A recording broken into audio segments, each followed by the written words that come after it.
Hello, this is the President. Hello, this is the President of the United States. Who is this? Is it you again? Look behind you. This is my private line. How did you get through? They're everywhere. All the time. We see them every day. But you have to look behind you. There is nothing behind me. How did you get this number? The spaceman told me.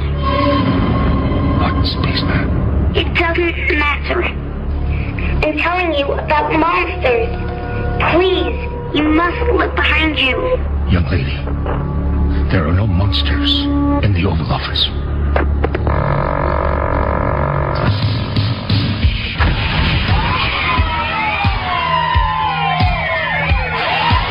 The loudspeaker spoke up and said, Wait, Sammy. the loudspeaker spoke up and said,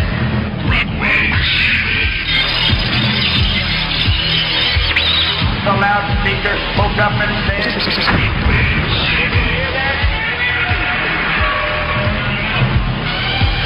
give up, give up, give up, give up, give up.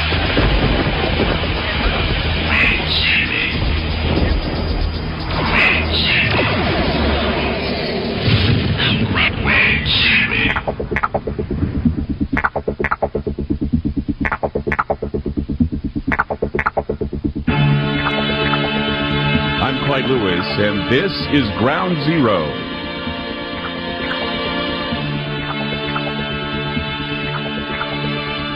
Tonight, Ground Zero, the numbers to call, 1-888-673-3700. That's 1-888-673-3700. And tonight, a special show planned for you. Special show because tonight we debut Ground Zero on a national level, and we also debut a special guest. His name is Freeman.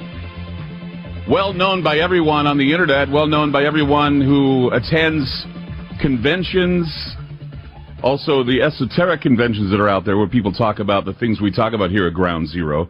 And we're very glad to be broadcasting live tonight for all of you. And this show is going to really, really hit the nail on the head when it comes to what's really going on in the darkest back areas, the underbelly of what's going on in the real world. You see, we've always felt at Ground Zero that the supernatural order, when realized, paves the way to answer the questions of the natural order, even the nature of chaos and all that it entails. We live in a chaotic world. There's no doubt about that. And many people want to know the answers as to what's going on. Many people say, well, I need to know because for some reason the world doesn't feel right to me. And I've stated several times in the history of my shows that while we all have our various beliefs, all the various beliefs we cling to, all the various religious denominations we want to identify with, there is spirituality beyond the norms of general society that is practiced among the elite. They do not have the same morality as we do. We have a different morality.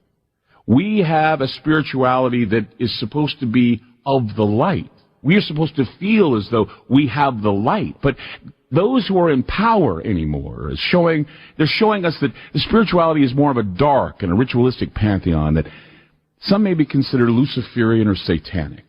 And so to expose that is something that we do at Ground Zero. We expose what the elite are doing that's paranormal. We expose the paranormal underbelly. We want to tell you about the ghosts. We want to tell you about the supernatural things. We want to tell you about the cryptozoology, why things happen, the strange patterns. But of course, we need your input as well because the experience of the paranormal is the life experience.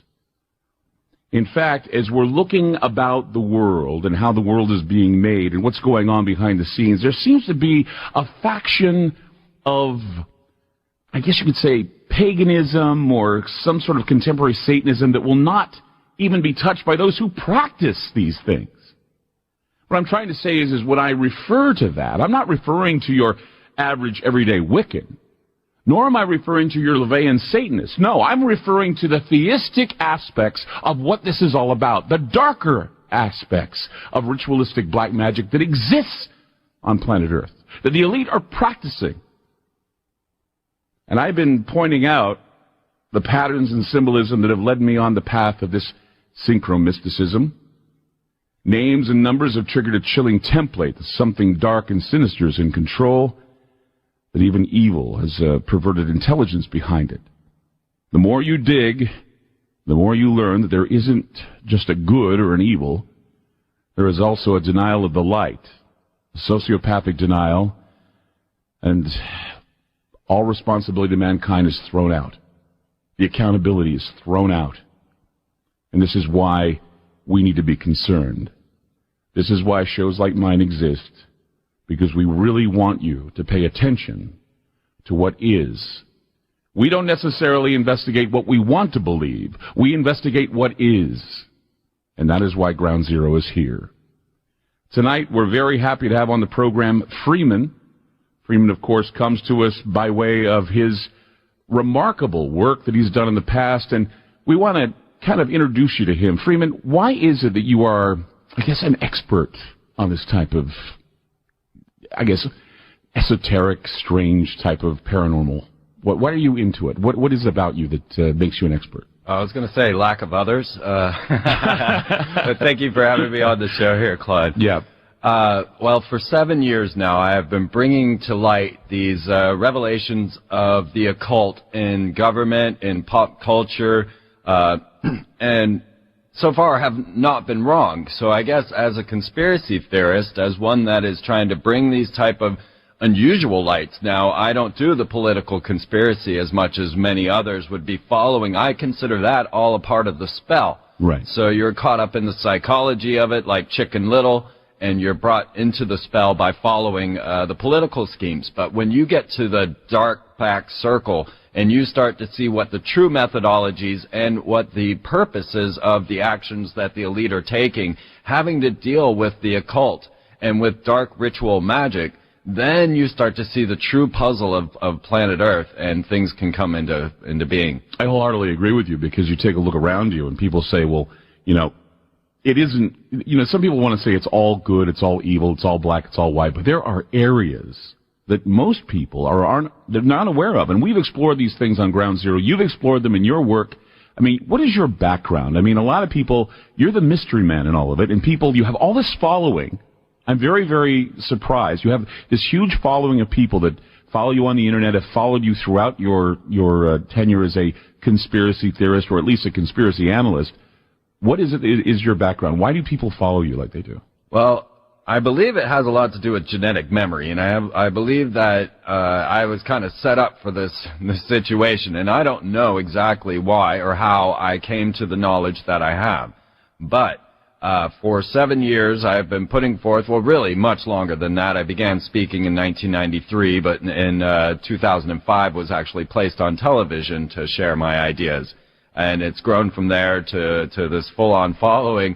And I think one of the main reasons people like me is because I do touch upon these topics that most of your other conspiracy truther type speakers will not touch. The idea of the occult and what its purposes are, how it connects to high technology, how it connects to secret societies, Freemasonry, OTO, things of this nature. So, for one, I touch upon a lot of topics that no one will dare touch. Trauma-based mind control, the use of mind control in Hollywood propaganda. And then the other is that I have a absolute faith in the goodness of humanity. Sure. And this really actually puts me apart from many of the other truth networks that are saying that we're some sort of virus on the planet. I'm consistently shown that humans are good, loving, generous beings. So the question became, why is civilization being so misdirected?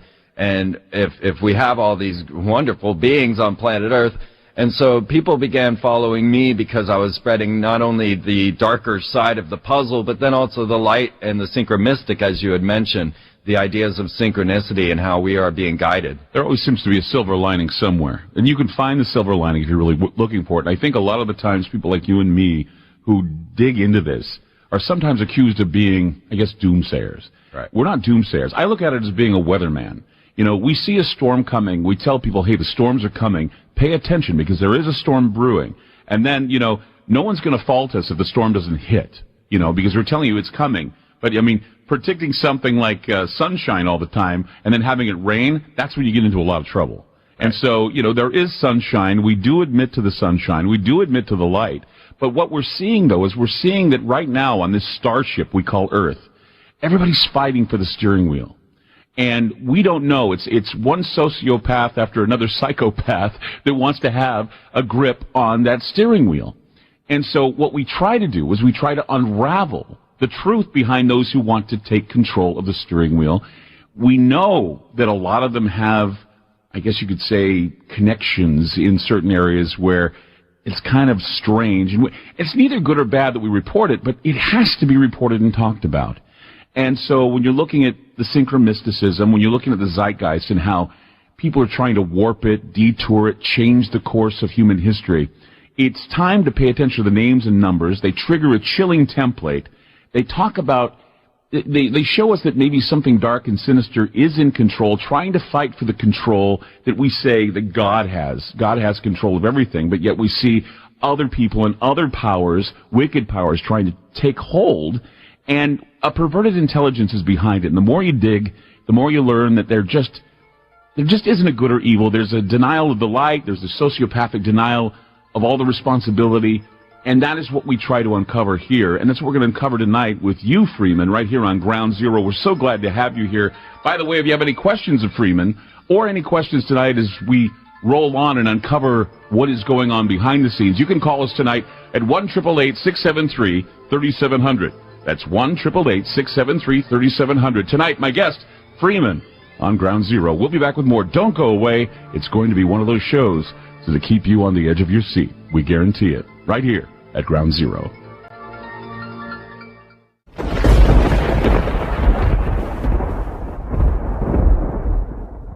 The elite believe. This isn't necessarily what we believe. It's not necessarily what most Christians believe or most Muslims or Jews believe.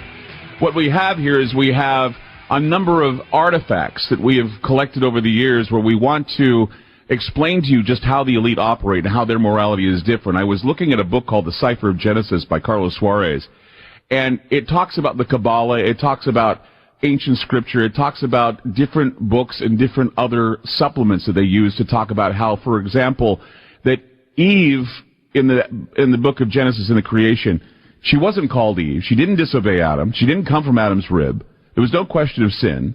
Now, this doesn't sit well with people who are most Christians. They say, well, wait a minute, that's blasphemy. Well, of course it's blasphemy, because what it's saying is that we are the ciphers. We are Elohim's seed, and we are the ciphers of the world. We are coarse, we are brutal, we are primitive. And we have to earn our position and the favor of God, and the way to do this is power. And you have studied the Kabbalah, you've studied Freemasonry, you've studied all these things. What exactly do we take from this? Is this something that they do believe? Yes, you absolutely have to accept this into your belief system. Now, what happens is that most people have been conditioned through education to understand the American Revolution and how we came to be. And for some strange reason in history, they've just left out the influence of orders like secret societies like Freemasonry, which are really a society with secrets rather than a secret society, since there's a Freemason lodge in every town. Sure. Everywhere you go, you're going to find this. Then you start to discover that actually over half the presidents have belonged to this single fraternity. You start to discover that there's certain mysteries inside of this fraternity. Well, there are other fraternities too, such as Skull and Bones and other groups that have been involved, and they have different rituals, and they're not necessarily all tied to real Freemasonry. They're offshoots of Freemasonry, and there are darker orders as well that are offshoots and offshoots and offshoots, and they've all, you know, they're all part of history, but we just don't talk about them because history doesn't illustrate them quite well. Right, exactly. And Freemasonry is merely the door to open the idea to an occult government. It's just the front step to say, okay, now listen, there is occult ritual being performed by your leaders, and they have a purpose for this. They've been doing it for thousands of years. Because it's very powerful. Right. Well, you start to discover Albert Pike, who wrote out Morals and Dogma, and he was the Grand Sovereign Commander of the Scottish Rite Freemasons. And he was the one who wrote out their 32 degrees for Scottish Rite Freemasonry in a book called Morals and Dogma. And within that book, over 70 times, he mentions Kabbalah and the connection between Freemasonry and Kabbalah. And it was this clue that kind of led me into understanding where the signs and symbolism were going. Mm-hmm. And so using the knowledge that I had gained from the understanding of Kabbalah to bringing it to politics, I could look at this puzzle and say, all right, they need to cause a major terrorist attack so that they can form a homeland security. Okay, so we all know this politically speaking. So create a crisis in order for the people to demand a solution. It's more or less like an Hegelian dialectic, where we're saying, okay, here's your crisis, we've created a crisis, now we want you to come up with a solution. You tell us what we want, and people will clamor for a police state, or they'll clamor for this, and this is why we are forced, or we actually are doing this as a knee-jerk response to some crisis. Absolutely. But then there's another level on top of this, and that is the occult level. So I was able to say that there is going to be a major terrorist attack on the day of 9/11 back in 2001, although I was speaking of it throughout the entire late 90s with Bill Clinton, because I understood the purpose and meaning of the numbers of 9/11. Now, sure. These are the most satanic numbers, according to, say, Kenneth Grant of the Ordo Templi Orientis, who was an acolyte of Crowley. Well, LaVey has said that the number 9 is the most satanic number of all. Right, and then 11 is the number of manifestation, and Sure. if you take 9 and 11, you're skipping 10, which is the union or God. Sure. So 9/11 is a satanic or Luciferian number, and so I could have picked any day through September for them to cause a major terrorist attack to force the Homeland Security on us, but I selected 9/11 due to its Kabbalistic connections and understanding that. So another level, we attacked Baghdad, and they used the shock and awe campaign. Well, this plays in on the Hebrew of the Shekinah, which is actually the feminine God force in the Kabbalah, which was the force that came out of the Ark of the Covenant. Well, and don't forget that when they did Operation Condor in Chile, they did that on September 11th as well, so that was another 9/11. You can find a lot of Yeah. 9/11s because it is their The power Pentagon, number. the Pentagon was built, or the ground was broke on 9/11 as The well. cornerstone was masonically laid on Right. 9/11. And yes. when George Bush did his speech about the New World Order, he did it on September 11th as well. That's So it was like absolutely this, correct. these September 11s keep continuing, and the 9 and the 11, those are very, very sacred numbers. Aleister Crowley even said that the number 9 is the end number, or the end, and then 11, of course, is the manifestation number, which brings about the working, which, of course, is a spell or some generalized spell or causal engineering that they do, that the elite know how to do because they've learned these esoteric,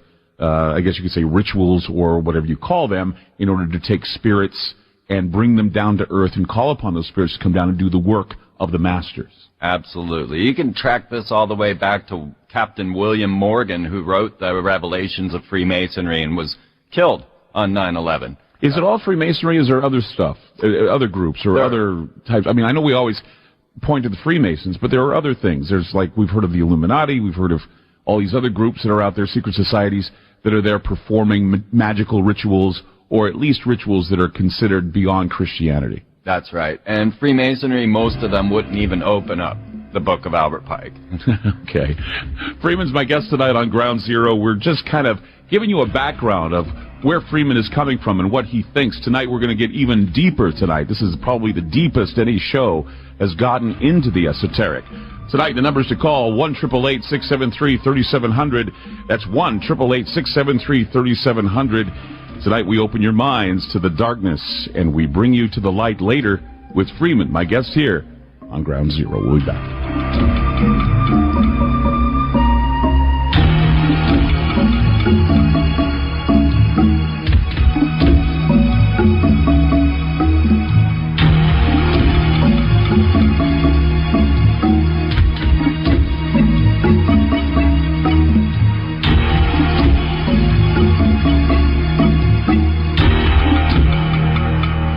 More with Clyde Lewis and Ground Zero on FM News 101.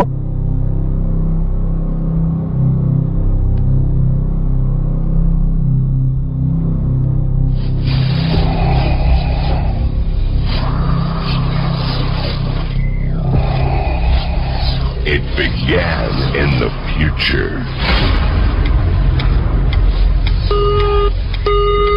Your message is now caught up and registered in your subconscious mind. Every time you say, see, hear,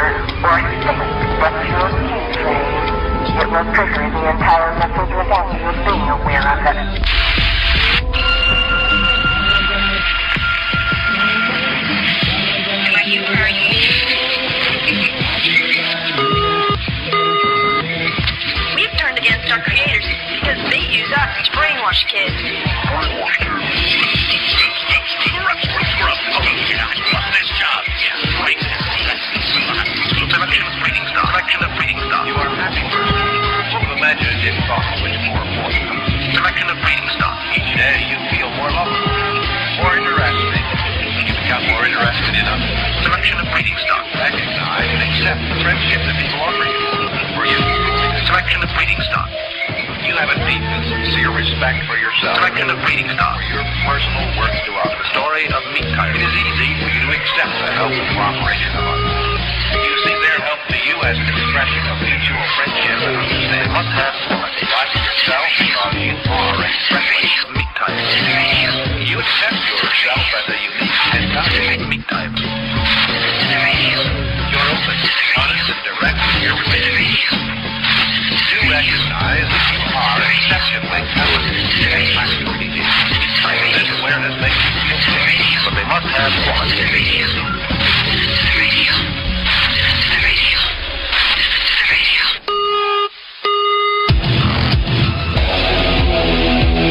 Clyde Lewis. You are listening to Ground Zero. The numbers to call tonight, 1-888-673-3700. My guest is Freeman. And we're getting into some very good discussion here tonight. All right. Tonight on Ground Zero, we're trying to dig deep into what causes the chaos in this world. And we are going to reveal those things to you tonight with Freeman, because Freeman has made it his business to investigate this.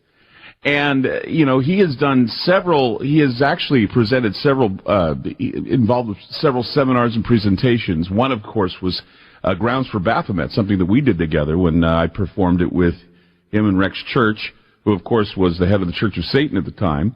We were discussing what the Satanists wanted to do with the world, and they reveal these things. I mean, of course, Rex would reveal them openly because he doesn't want to hold anything back.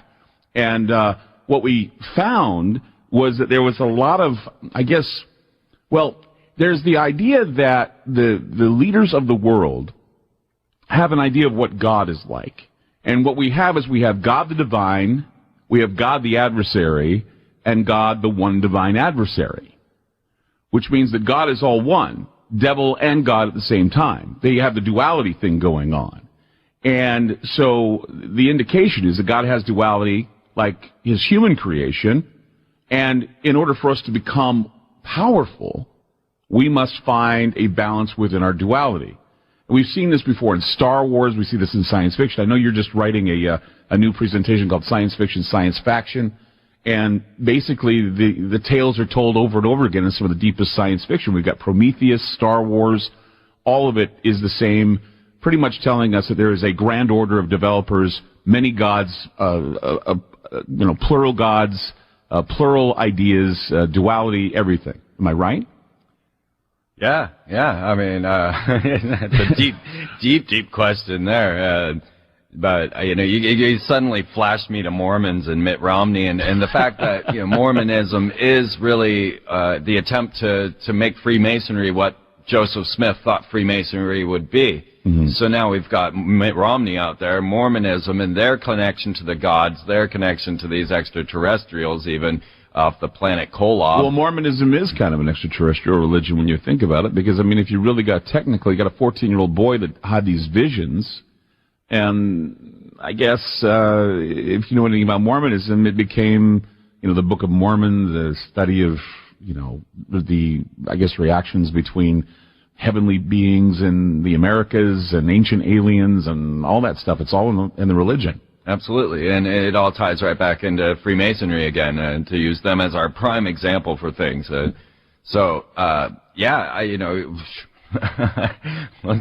We went right to Mormonism. I can't believe that. Well, we got Mitt Romney and Barack Obama staring us down, and it's the craziest puzzle, and the fact that people could even think that these are the people that we would select to rule or to control our corporation is crazy to me. The idea of thinking of voting on one of these two people, especially as we get into what I really feel about Barack Obama. But when we get to, really that's a keynote puzzle right there that I was hoping to lead to a little bit, is the ideas. So I gave you the ideas of Albert Pike, and we were starting to talk about different affiliate orders. Sure. And certainly there are a number of affiliate orders outside of Freemasonry. You've got the Ordo Templi Orientis, which were the OTO. You've got the AA of Crowley. You've got the Skull and Bones. You've got the Illuminati. You've got these are the darker, Jesuits. these are the darker orders. Right. The Jesuits, of course, are the I guess you could say the army of. They call them the Friends of Jesus, but they're the Catholic army. They're the Black Popes, if you want to call them that. And then the Knights Templar, who the Pope Ratzinger or Benedict just now exonerated from their Friday the 13th scare. So back in 1307, the Knights Templar were all killed at the stake for their blasphemy, for supposedly urinating on a cross or kissing each other on the anus. Well, what they do is they worship the Baphomet. They worship the head, which I thought was interesting when you figure that you look at the Skull and Bones order, and what do? They have rituals with a skull, and they say it's the skull of Geronimo, but I've heard other people say that it's not the skull of Geronimo. That the big secret is it's the skull of Jesus, which is scary when you think of it. Yeah.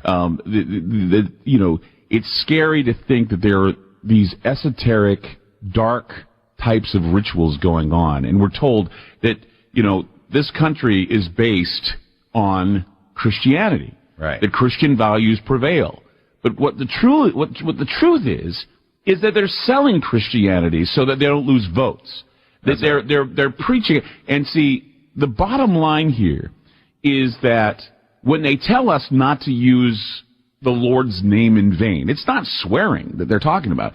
They're talking about using God's name for political gain. Right. And they do. They use it for political gain, but they speak of it, but they don't practice it. I mean, you can't tell me that someone who puts their shoes on every day, their pants on every day, goes downstairs, pours themselves a bowl of Captain Crunch, puts in the morning paper, and knows that they were responsible for the deaths of thousands of people because they've declared war. You can't tell me that their morality is the same as my morality. Right. You just can't do that. Well, let's consider Barack Obama and the idea of the religious connections in here, because what I saw with Albert Pike, who wrote out a letter to Mazzini, supposedly back in the 1800s. The letter exists. The authenticity is still questioned. But this letter outlined 3 world wars, even mentioning fascism up into the World War II. This is long before World War II. And finally completing Albert Pike's plan of a Freemasonic order, bringing about a 3rd World War, which would use the Zionists against the Muslims and the atheists versus the Christians to bring up this holy war. Now let's compare that to what happened with Barack Obama and his inauguration. So Barack Obama, let's just throw this out here and make it clear. The very words Barack Obama in the native tongue of Jesus would mean lightning from heaven, which is the very description of Satan in the Bible. So, and Satan fell like lightning from heaven, and Jesus' tongue would be, and Satan fell like Barack Obama. Look it up for yourself. I have it on Freeman TV for you to check for yourself. Okay, so his name selected. Now, we know he's not really Barack Obama. Maybe he's even Barry Soetoro. Who knows? I predicted the birther movement. I said when W is in office, the next president's eligibility will be questioned. This was part of the psychological warfare that they have outlined. So I knew that when Barack Obama came in, that the birther movement was going to begin and it was going to become a big hoopla. So now we're even seeing Donald Trump and I think even Mitt Romney getting on the birther thing. Well, it was a joke, he claims. Right. Well, this is a political scheme that was meant to be written into the script. W was supposed to be forced into office because W in Kabbalah is the letter of the fallen angels. So they forced the W into office and the next president would be ineligible. But beyond that, to take it to the World War III structure against the atheists and the Christians, what happened was Barack Obama was disallowed to have any minister mention the name Jesus Christ in his inaugurations. And so when Barack Obama had his inauguration and he had 3 ministers giving prayers, the first one, who was a gay Episcopal minister, came out and made his prayers to the Lord of, or the God of many understandings. I remember that, and it was frightening. And not only that, they used Amun-Ra. That's right. As the cornerstone, which I thought was, wait a minute, that's an Egyptian sun god. And I did some studies on this, and I thought, wait a minute, they had so many prayers and so many invocations, and not only that, but they were also invoking the Abrahamic word, the spirit of Abraham, and they were also talking about Abraham Lincoln, the spirit of unity with Lincoln, but also it brings about the spirit of civil war, civil disunity. And I was like really frightened by this because I know what kind of conjuring they were doing. Not only were they bringing up, they were doing the Obama thing, but they were also doing the Osama bin Laden thing, because that was another thing that was going on simultaneously. And the word Obama and Osama aren't far from the tree. They're basically the same meaning in a sense, because I was doing some reading up on that as well. So what you got these invocations of all these names and all these ancient titles and lightning from heaven, or perhaps even the great warrior or whomever, and it's happening, and people don't realize this. Now, you were saying something quickly, and I want to go back because I don't want to go over too many people's heads and expect everybody to know what you're saying. You're saying W is the letter of the fallen angels? That's correct. As I was deciphering corporate logos, now when I realized that Freemasonry and corporations, realize corporations are nothing but a magical spell. Early Egyptian magic was talisman and contracts. So money and corporations are just ancient Egyptian magical spells. But the W, once again. Okay, so as I got through all the different corporate logos and related their relationship to Freemason rituals inside of the lodge, I got to Phillips 66 and was like, the gas station, and I wondered about this one. Well, if everything else fit into a Kabbalistic script that followed into the Freemasonic ritual, then 66 had to have a purpose as well. Right. So I looked it up very simply in a Kabbalistic dictionary. What was the number 66? And it's the number of what's known as the Qliphoth, or the fallen angels, on the dark side of the tree of life. The Qliphoth is the perversion of the tree of life. Right. The perversion of the divine creation of you and me and everyone who's listening to this program.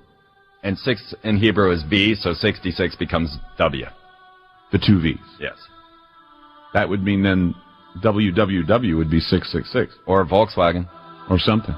That's a little bit to contemplate. Freeman, my guest tonight on Ground Zero. If you have any questions, 1-888-673-3700. That's 1-888-673-3700. I don't want to leave you hanging like this, because now I'm hanging too. But we're going to go back to that 66. I'm sensing the mark of the beast talk coming up here pretty soon. Is that what I got? Oh, with Madonna on show at the Super Bowl. Okay, sure. All right. 1-888-673-3700. I'm Clyde Lewis. Freeman's my guest here on Ground Zero. We'll be back. It's the things that go bump in the night. Ground Zero with Clyde Lewis. You're listening to Ground Zero with Clyde Lewis on FM News 101. Tonight on Ground Zero, Freeman is with us, and yes, we are getting a little controversial, a little deep into the darkness. Why? Because you need to know this. We're talking about the Qliphoth. Is the Qliphoth, how do you say Qliphoth? Qliphoth, yeah. Qliphoth. The Qliphoth, of course, represents the shell, the evil twin, the doppelganger. The numbers are 66. But I detect another 6. Are we getting to this mark of the beast idea? Is that what you were getting to? Absolutely, and you're right. Even if you were to look at Phillips 66 corporate logo, you would see that there's 6 points on the crest. So you've got this coded 666 inside of Phillips 66, or the same for Highway 66. You ever wonder why they number these things this way? I'm trying to tell you. If you want to take it one more level, like I was saying, the Volkswagen, you'll see that Hitler's Volkswagen, which was made for the car of the people, you'll see 2 V's, and then these 2 V's interlace. So first you have the 66 of the fallen angels, the Qliphoth, but crossing the 2 V's, making a third V, making 666 out of VW, because in Hebrew, 6 equals V. If you want to see what a V in Hebrew looks like, just look at your Monster Drink logo, and you'll see 666. Do you know what I see? Hebrew. You know what I saw in that logo? It was not the 666 in Hebrew. I see 3 nails. Yeah. It looks like 3 nails, like the crucifixion nail. It was just something that was, I thought, a little bizarre that I saw myself. Maybe it's because I have a religious background, and that's what I see. Well, it should be. I mean, you got 666 staring you in the face. Or in English, if you were to take 666 and take it into symbolism, you would get fox. But that's everywhere. I mean, that's the thing. See, I tell people all the time that it's not the idea of accepting it. It's the idea that we are all part of it. That we're all kind of in this beastly way, and that we have to somehow get beyond it. And the way to get beyond it is to educate ourselves, to prevent ourselves from falling into the clutches of having what is known as the perversion of the tree of life or the divinity or the divine bloodline or whatever it is. And it seems that there are a lot of groups and organizations that want to try and destroy that. And they've done so because I know that the bottom line here is that a lot of these secret societies, beyond the ones we've spoken of, want to create or at least bring into the picture an empirical leader or an empirical type of externalized savior that they want to bring into the world. You were talking about Barack Obama, you were talking about Mitt Romney, you were talking about Mormons, you were talking about all this stuff.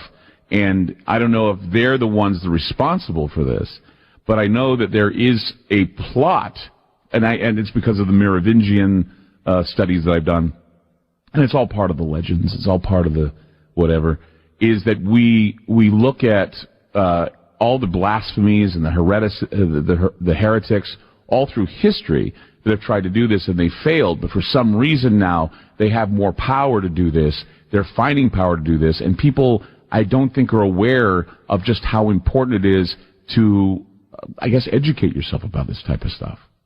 Yeah, absolutely. This is the crux of the entire situation that we're in. If you're not looking into trauma-based mind control, if you're not looking into the occult, and you're trying to come up with your solutions and understandings, you're not going to get anywhere. You really need to understand the deeper, darker, most sinister aspects of trauma-based mind control. We are currently working on a book about this called Weird Stuff, Operation Culture Creation. So I was giving you a little clue in there how Madonna had even displayed these very numbers. Now let's realize that she's a Kabbalist.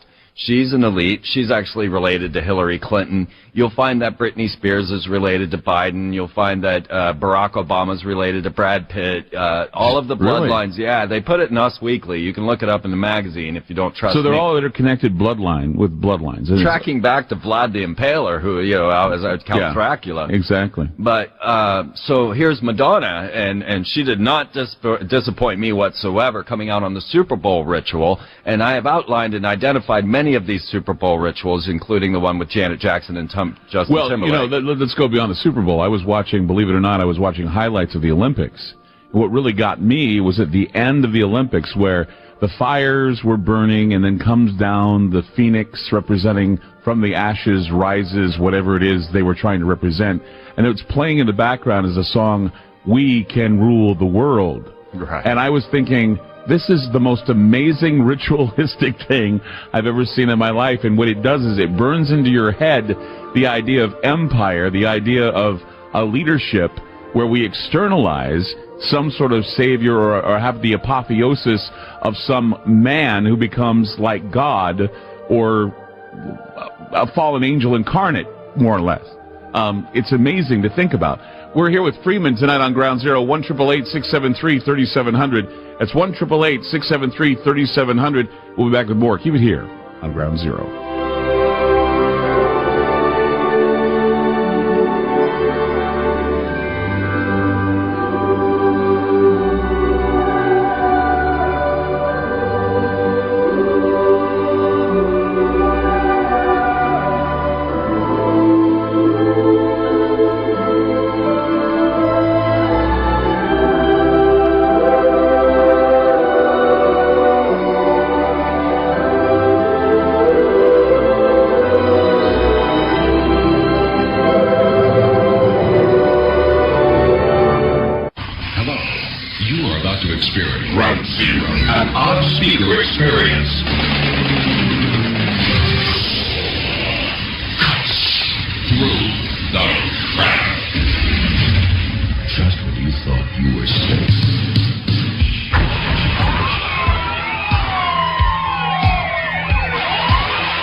and this is Ground Zero.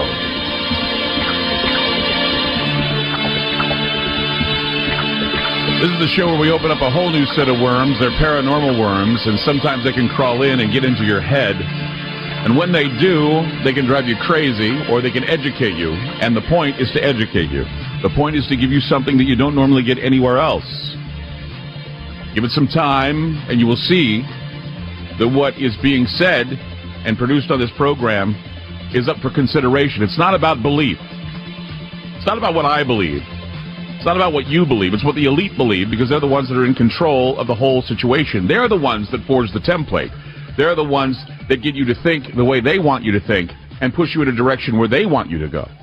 It's the idea of control. It's the idea of mental control. It's the idea of pushing the people, the zeitgeist in a direction where you wouldn't normally see it go. And there is a reason why we're heading in this direction, is because there is a purpose for this. There is some agenda that is there. We've been talking about this with Freeman, my guest tonight on Ground Zero. We've been talking about the agenda. We've been seeing it in rituals. We've talked about rituals that we've seen, like, for example, Madonna at the Super Bowl. We talked about the closing ceremonies of the Olympics, how all this esoteric knowledge is being thrown at us. Now, are they revealing it to us because they're mocking us, or are they revealing it to only some people who are aware of what it is?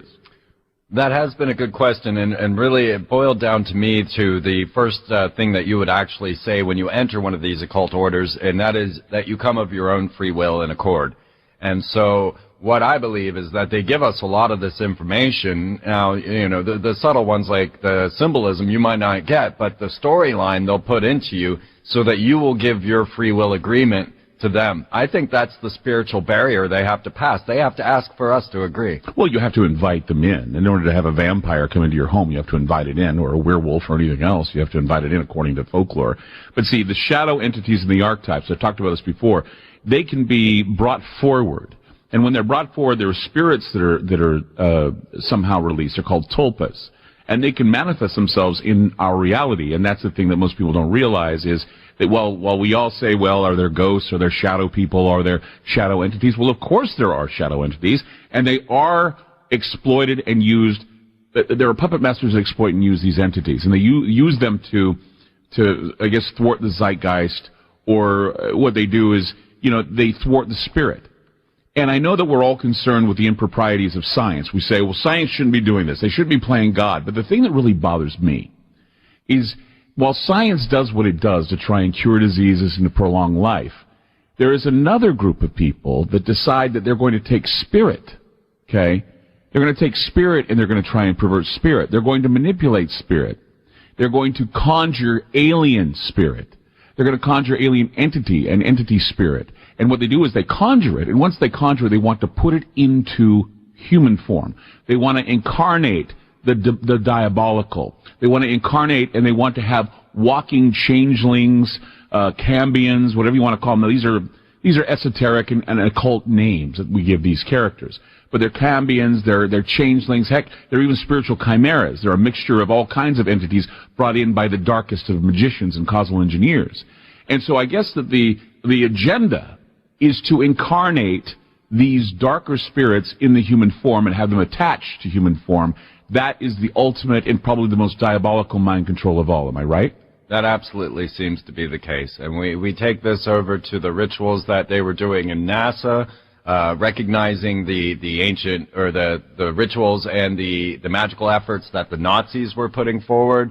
And they were the ones that were discovering genetic memory and realizing that, well, that's why the Monarch program of mind control is known as Monarch, because it takes 3 generations of a monarch to get to a single destination. How did the 2 generations know where they were going if the past generation was dead? So they use that as their symbol, the Monarch's programming for trauma-based mind control. This whole idea of the Nazi occult science, esoteric science, then bubbled up through the paperclip program coming over to America. The paperclip program, of course, where they took Nazi scientists and they brought them over after the war to work for us in the space program, work for us in other programs. Right, exactly, and Walt Disney World. So Walt Disney World? Absolutely. Werner von Braun was well in with Walt Disney as they were creating Project X, or the pre-planned city they know as Epcot. Now, I didn't know that. One of the early magicians that they had working, one of the most known about magicians that would use this type of knowledge, which is called Goetic magic or Goetia, is King Solomon. And he had a whole outline, a grimoire, a book of magic that would outline these different signs and sigils. And I challenge you to go look at the city plan of Canberra in Australia, in Astana in Kazakhstan, or even in Nashville in America, and you will see that they are using these actual seals of Solomon to bind spirits. It was one of these to control demons. As city street plans at this point. So the pre-planned city that was outlined with Werner von Braun and Walt Disney back with Epcot, the experimental prototype civilization of tomorrow, into our modern day created by Henry Kissinger and Richard Nixon. But isn't this similar to the rituals that were being carried out? Because I've run studies on the rituals of what I guess you could say the Thules or the Vril, or the darker sciences that were produced by the Nazis in the 1940s, and even prior to that, 1930s. And then we have Aleister Crowley, who tried to do his little deal where he actually conjured a being called Lam. Now, what was Lam? Lam was a homunculus. It was a moon child, pretty much. It was the idea of creating a child from the ether and incarnating it on planet Earth. Now, what exactly is that? Is that a golem? Is that what is that? Well, Lam actually looked very much like a gray alien, and you would, they use different terms like golem would be a good term to use. Homunculus, and but the idea is then to take this spirit and try to put it into a child. So you don't simply want to bring about this incarnation; you want it to be able to work for you. And currently, they are attempting, well, if we go back to Jack Parsons, we go back to Jet Propulsion's laboratories and the foundations of NASA, L. Ron Hubbard, Jack Parsons, Aleister Crowley, all trying to get into this idea of a moon child. The Babylon working is what they called it, and it was what they went in and they did a sexual magic ritual where they were trying to bring down a spirit of Osiris or Babylon or the great whore of Babylon. They wanted to create what is known as they want to create an antichrist, pretty much. They want to create a moon child that would carry out the wishes of the master, a changeling, a groomed subject that would be the external savior of the world. Am I right? Right. Yeah. Is that still an agenda that's going on right now in behind the scenes? I mean, a lot of Christians believe in an antichrist. Is the antichrist alive? Is there an antichrist? I mean, I have my ideas of who the antichrist might be, but is there, in your opinion, someone who would embody the incarnate of the moon child or the incarnate of what's been trying to be created here? Yeah, a couple of different levels on that I would see. So when we start to look at George W. Bush. Okay. And we realize that Pauline Pierce, the mother of Barbara Bush, had gone off to France with Aleister Crowley to perform a sexual ritual, then returned and was pregnant. Now, she was married to the owner of McCall's Magazine, and so they said the pregnancy was his. But the timing might show that she was with Crowley. So you're saying Barbara Bush would be like not Barbara Bush. Was it Barbara Bush? Well, then Barbara Bush was the outcome, yes. Would be the daughter of Aleister Crowley? Right.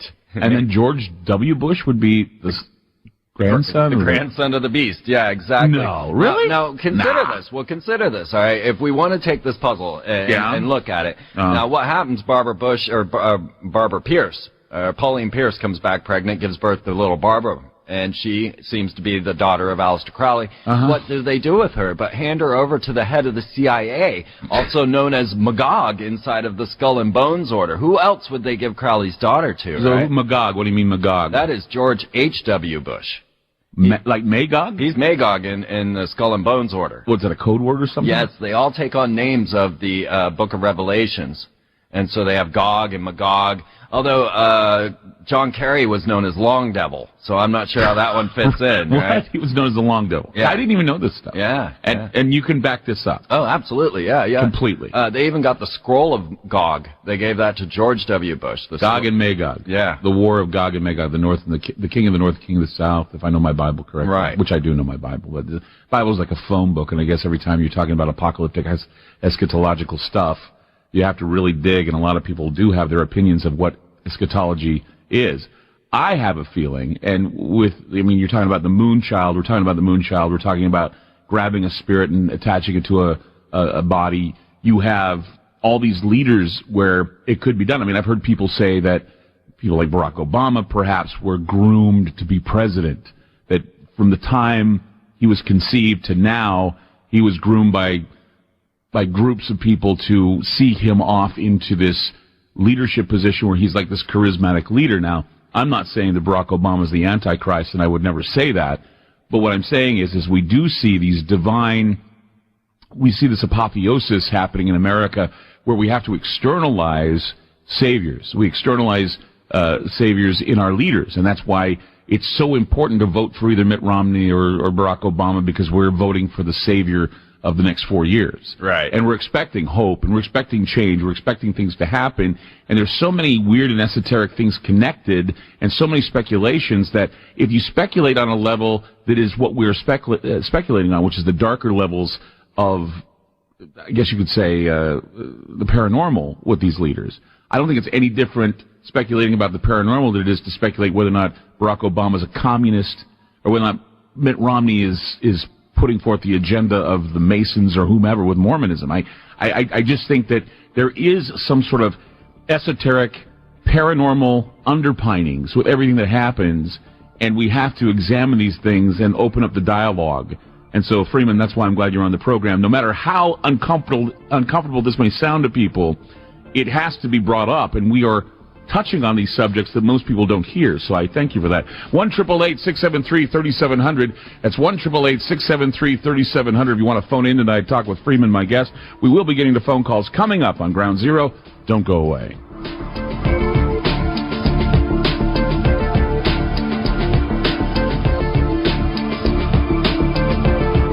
This is Ground Zero on FM News 101. On with the conjuring of spirits, the creation of these spirits and putting them into the minds of people. The mind is a terrible thing to waste, but to control it and to manipulate it and to have spirits, demonic and diabolical spirits, attached to it is another thing entirely. We go now to the calls. Let's go to Tennessee and Bradford. Bradford, hi, you're on Ground Zero. Yeah, hi, how you guys doing tonight? Good, go ahead. Freeman, man, I just want to tell you, your information's unbelievable. I got turned on to you a few months ago, and I can't thank you enough about all your insights and everything you're putting up, man. It's literally changing my life. And my question was, okay, let me take a breath. When do you think this new space invasion is going to happen? Is it going to happen after our new president is elected, or do you think it's going to happen within the next couple of years? Do you have a timetable on that? And do you think it's going to be like a huge, false flag operation coming in, trying to freak everybody out? Because as we all know, the Earth is rotating at a faster axis, and which is thus making our consciousness really insane, and that's why people are going insane right now. But let me just ask Freeman. So you talk about an invasion of what? Aliens, entities? Is it a false flag? Is it fake, or is there a real invasion of these discarnate entities?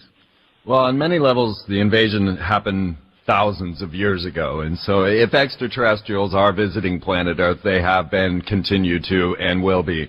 But what we're looking at here is an agenda, like I've been talking about the sociological programming.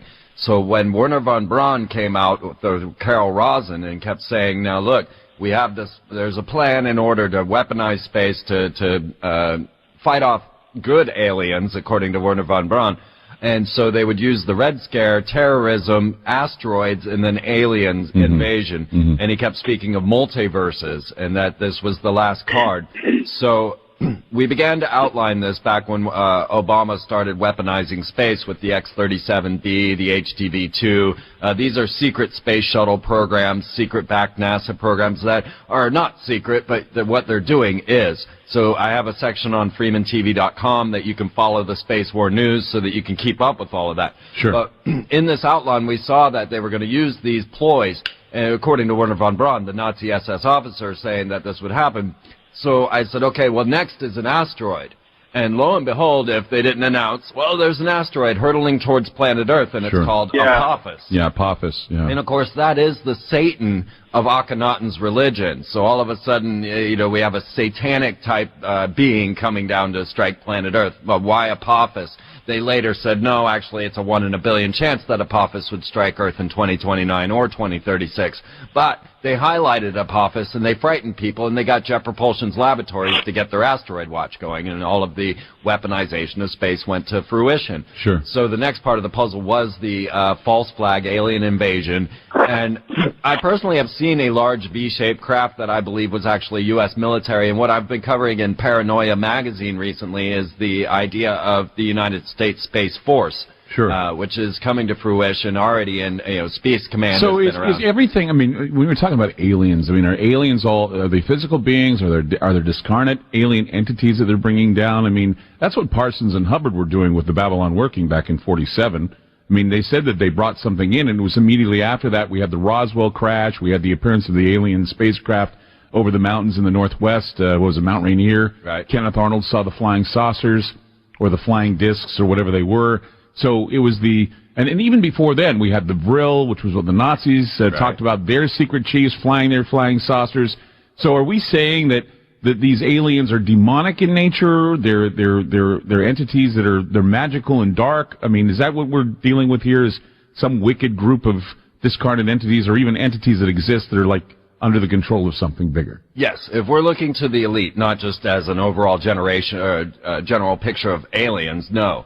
But if we're looking to what the elite are doing and who they seem to be contacting, now we have evidence to show that during, with Uri Geller, they were channeling a group of extraterrestrials known as the Nine. Even Gene Roddenberry was part of that, and he did Star Trek. That's why you've got the 9 characters of Star Trek. They were like the Aeneid, is what, the Aeneid, or the 9, and there's also the Nazgul, the 9 from Lord of the Rings. I mean, there is a group of 9 entities, I guess. Yes, and you'll find this symbolism consistent as well. That's bizarre. Yeah, funny you bring that up, because I was just reading about that. It's very possible this goes back to the Archons. Oh, the Gnostic Archons, the idea of the invasion. So we have all these entities surrounding us, and they are trying to channel them and bring them here, and they are trying to have them attach themselves to human bodies. Absolutely. It's the ultimate mind control. And it might lead to CERN. What? The CERN? You mean the collider? This whole puzzle, yep. Really? Yeah. Wow, now you're leaving me hanging again. 1-888-673-3700. That's 1-888-673-3700. Never a dull moment with my guest tonight. It's Freeman. If you want to call in and ask a question, by all means do. Tonight on Ground Zero, we'll be back.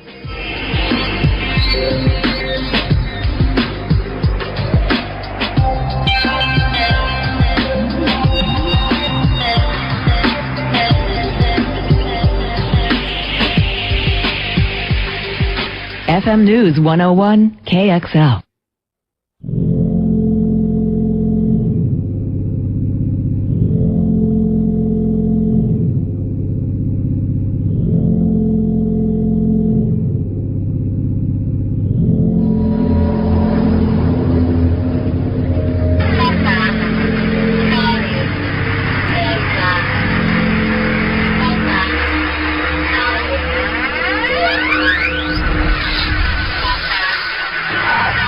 Sympathy and understanding between business associates. Design. Lasting friendships. Design. Harmonious family relationships. And spiritual peace of mind. Your only chance to evacuate is to be with us. Be with us. Be with us. Evacuate with us. I am terrifying evil.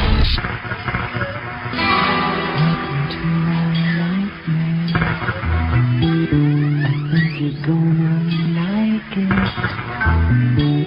I think you're gonna feel you belong. Your mind. It is the center of your life. It is everything you hear. Everything you see. Everything you feel. It is everything you are. How would you know if someone stole your mind?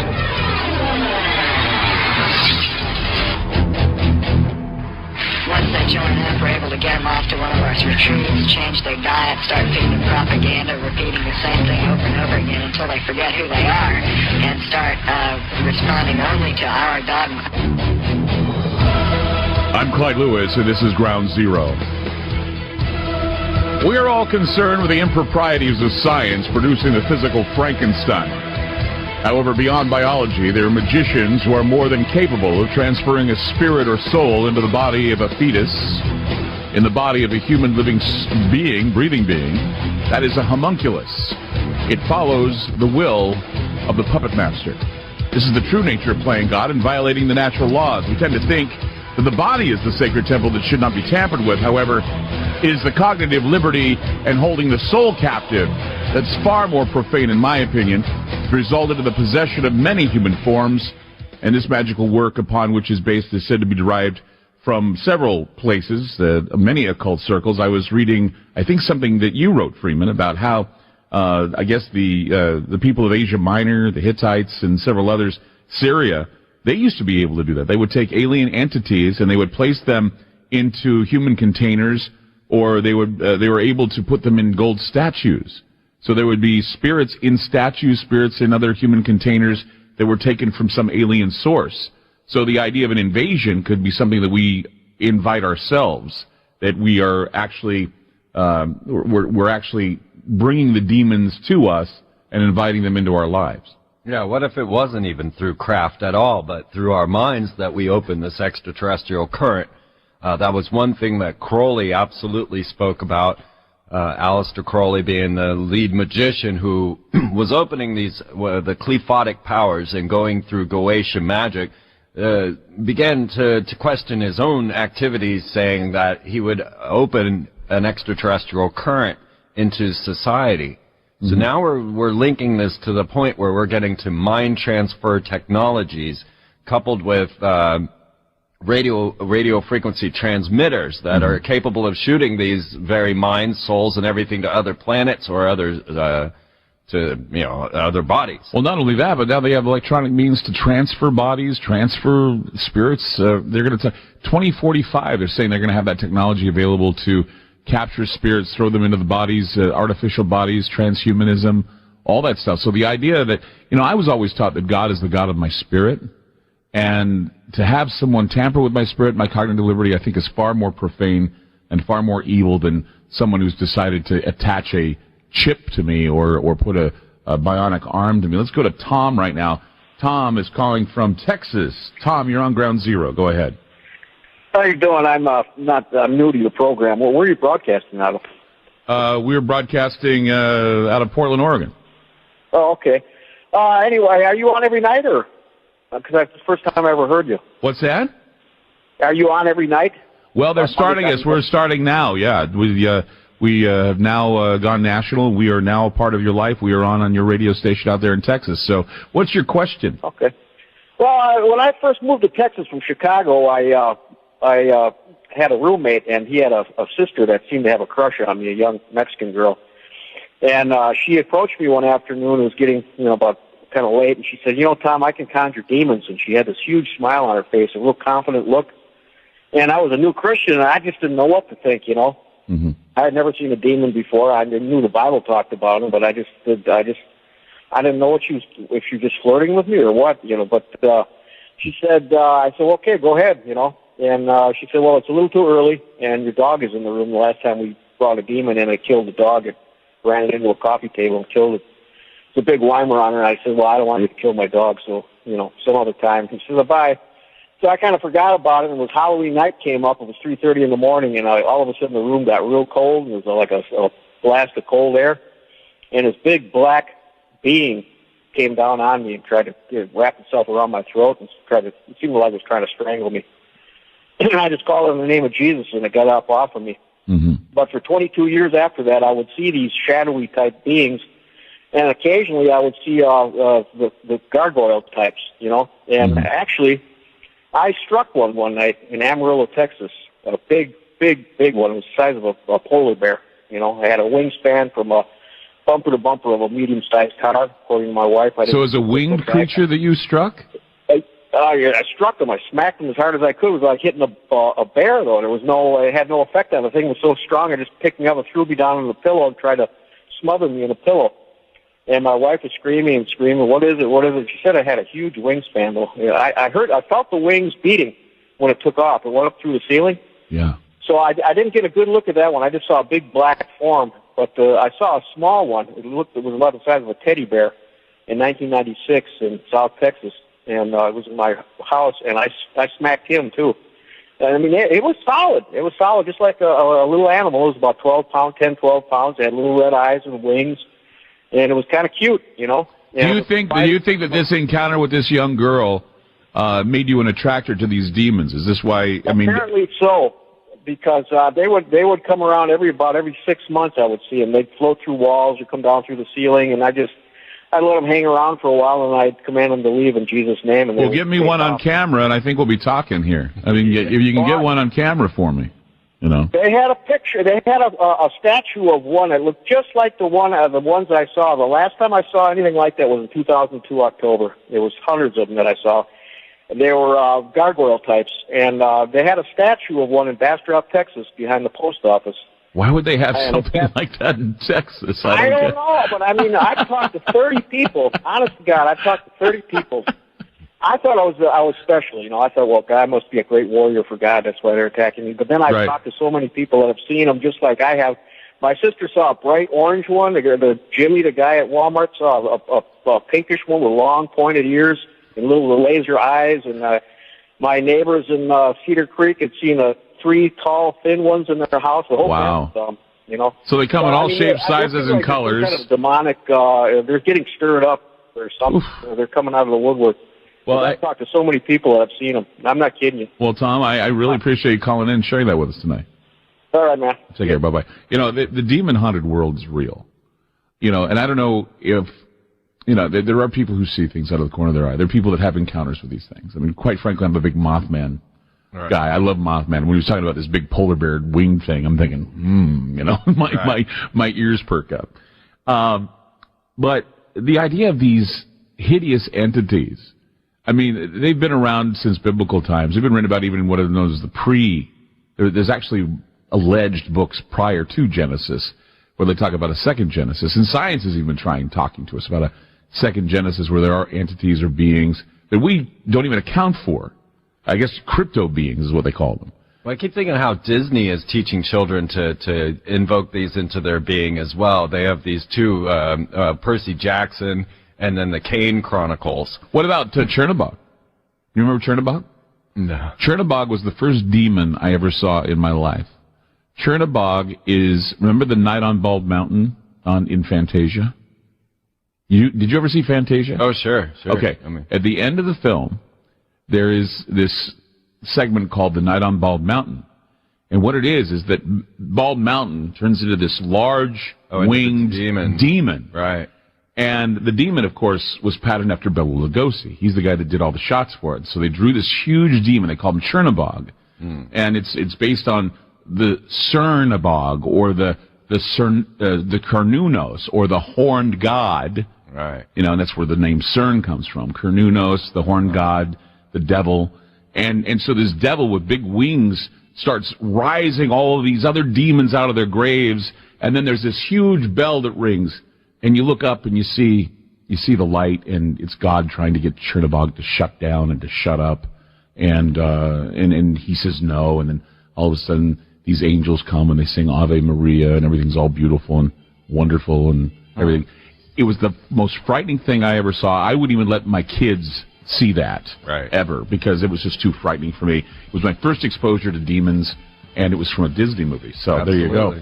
1-888-673-3700. That's 1-888-673-3700. Tonight, Freeman is my guest on Ground Zero, getting into some of the esoteric and the darker side right here on Ground Zero. Don't go away.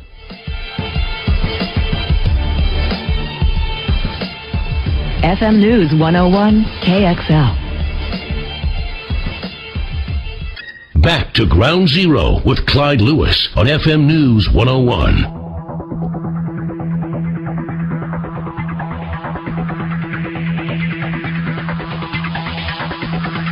Ground Zero with Clyde Lewis. 888-673-3700, the number to call tonight for Ground Zero. My guest tonight is Freeman. Freeman is on the show tonight. We're talking about all kinds of esoteric stuff, some strange stuff going on, of course. Anything from demons to secret societies to you name it. We go now to Brian in Orlando. Hi, Brian. You're on Ground Zero. How's it going, guys? Good. How are you? I'm really good. I kind of disagree with 9 being Satan's number and not God's because if you think about it for a second, you take 9, you multiply it by any number, 3, 4, anything. Say 3 times 9 equals 27. 2 plus 7 equals 9. That's why it's 4 satanic. times 9 equals 36. That's why it's satanic. No, it's not the opposite. Back to God. No, it's not. No, it's not. It's not. And you can quote Aleister Crowley, who is known as the great satanic magician, saying that the number 9 is the satanic number. You can also talk to Anton LaVey, who is the Black Pope of Satanism, saying that 9 is the most satanic number because of that very reason. It's the arrogant number. That's why they call it, because no matter how you add or subtract from it, it always adds up to 9. And in addition to the fact that 9 plus 0 equals 9, 1 plus 8 equals 9, all the numbers 2, 7 equal 9, all comes down to 9. And the 9th letter of the alphabet is what? I. Yeah, but that doesn't take away from the claim of both of the chief Satanists of the world, Aleister Crowley and Anton LaVey, that the number 9 is the satanic number. But see, I would say to Anton and Aleister that in fact God, who created everything, is speaking through those numbers. God has never said that 9 is a sacred number. God blessed the 7th day. 7 has been the number of the holy number of God. 7 was the number. 216 is the number closest to God. 216 cubed is 666, which of course is the beast, which is the perversion of the numbers. But 216, 216 equals 9. Still, though, 9 is the satanic number. It's the base satanic number, and it's 11. 11 is the number of the initiate. I think that's a belief. Well, your belief is that 9 is of God, but in reality, magicians, both the profane and the ones that do the other magic, say that 9 is the symbol of the devil, or it is the symbol of the end. It's the end of sequence. 9, novum. But it is a harmonizer, actually, because it brings everything back into harmony. Harmony in what way? Because you can multiply anything by it and come to that unifying point of 9. Right. Everything. That's why it's a trickster number. A trickster number. That's why it's a trickster number. It's because of that. Go ahead. I'm just saying it is because that is what the magicians say. It's the magic number. 9 is the number of magic. It's the number of the dark arts. It's the number that is you can talk to any Satanist, any witch, talk to any practitioner of the craft, any causal engineer. He'll tell you that 9 is the crafty number. It is the number of the devil. Well, I'm going to have to become a witch then. Thanks for your help. Have a great night. Bye. No problem. Well, it doesn't mean divinity. It means the confusion, and it's the idea 9 is the end of everything. Right. Then you begin again with 10, but if you skip 10 and go right to 11, it's the number of the initiate, and that is what Crowley has said. Crowley said you go to 9, and then the number of the initiate is 11, and the 9-11 combined is the number of destruction. I mean, if you... Okay. There's an entire chapter on this in The Beast and the Hidden God. Go to the Bible. Revelation chapter 9, verse 11. What does it talk about? The destroying angel, the king of the abyss. Right. Coming from the abyss is the creation of the destroyer, the moon child, the fallen angel, the Antichrist, Abaddon, Apollyon. Right. And that's exact. I mean, it was funny because even Revelation number 9 was what they have on the Beatles album that played backwards, Helter Skelter. Right. And when Charles Manson was overwhelmed by this, he said that it was based on Revelation chapter 9, verse 11, talking about the destroyer raising from the abyss, and the I guess he called them the locusts coming from the abyss, the pestilence, and the Beatles were the beautiful haired beings with the breastplates of iron that played guitars. Right. And he was like, Manson was off on this. It was because of the mind control that existed in Revolution number 9. You play it backwards, it goes number 9, number 9, number 9, forward, and then backwards it said, turn me on, dead man, turn me on, dead man. And it's because the number 9 mesmerized him. It was the mesmerizing of that great number, the strange number of 9. And if you get into the sequences of this, and your mind gets into the cognitive sequential, I guess you could say, trip that we get into, eventually 9 show up, 9/11 show up. I mean, take a look at what happened with the Aurora shooting. You got the Century 16 theaters, right? What is a century? It's 100 years. Right. So you take that and add it to the 16, you got 116, right? Right. Okay, you turn that upside down, and what do you got? 9/11. 9/11. How many counts of attempted murder did Mr. Aurora James Holmes get? 116, right? There were 12 deaths that were reported. One died, a baby died, so you could add that to 13. So you have another luminous number, which is 13. You've got 116 turned over as 9/11. So you've got the 9/11 sequence happening again in reverse. So you have the obverse and the reverse. You've got, gosh, there's so many things I can talk about here. The 999 being 666 obverse. So the 9 is the satanic number. Hey, I just got to go with what the experts say. You know, this is what I've been taught, and I mean, and I know this is new for a lot of people, and it's hard to swallow for a lot of people because they're used to hearing what their preachers tell them and what their bishops tell them and what their popes and priests tell them. But there's esoteric knowledge beyond what Christianity tells you. I think that's a huge problem. I think that the ministers need to be getting out here and opening up these understandings to their flocks. Really, I feel like a minister in that every week I come out with a sermon and try to, show people the darker side of reality and give you answers, give you purpose, give you understanding. Sure. And I agree. I agree that, if you read about the kings, the magicians, all of them, they were summoned for their opinion on the best times for war, the best times for the people to, harvest. I mean, the magicians ruled. There was John Dee. There was Ed Kelly.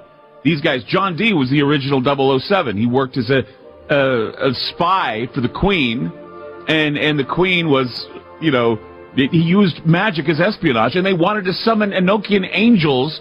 They wanted to summon goetic demons to bring about the apocalypse. And it's still going on today. And it's still going on today with ritualism in the background. If we talk about this, and it sounds controversial to you, there are people out there that want to bring about the end of the world. That's right. They want to because they know that when the dust clears and all the desolation and destruction is over with, they can capitalize on it and get you to do what they want. That's what I mean by the hijacking of the mind.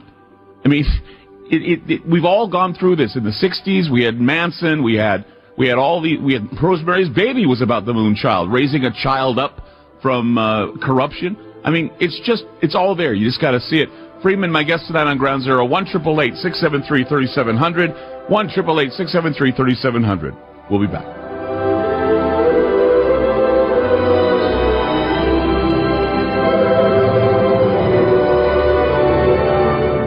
FM News 101, KX. Some of the scenes you will witness may appear to border on fantasy. Stand by. You have 5 seconds. 5. Information is free. 4. 3. There is hope. 1.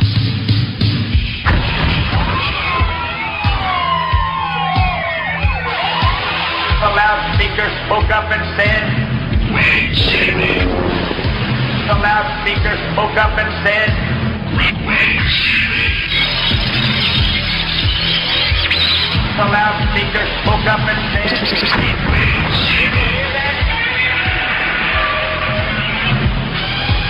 Give up. Give up. Give up. Give up. Give up. Wait, Jimmy. Wait, Jimmy. Wait, Jimmy.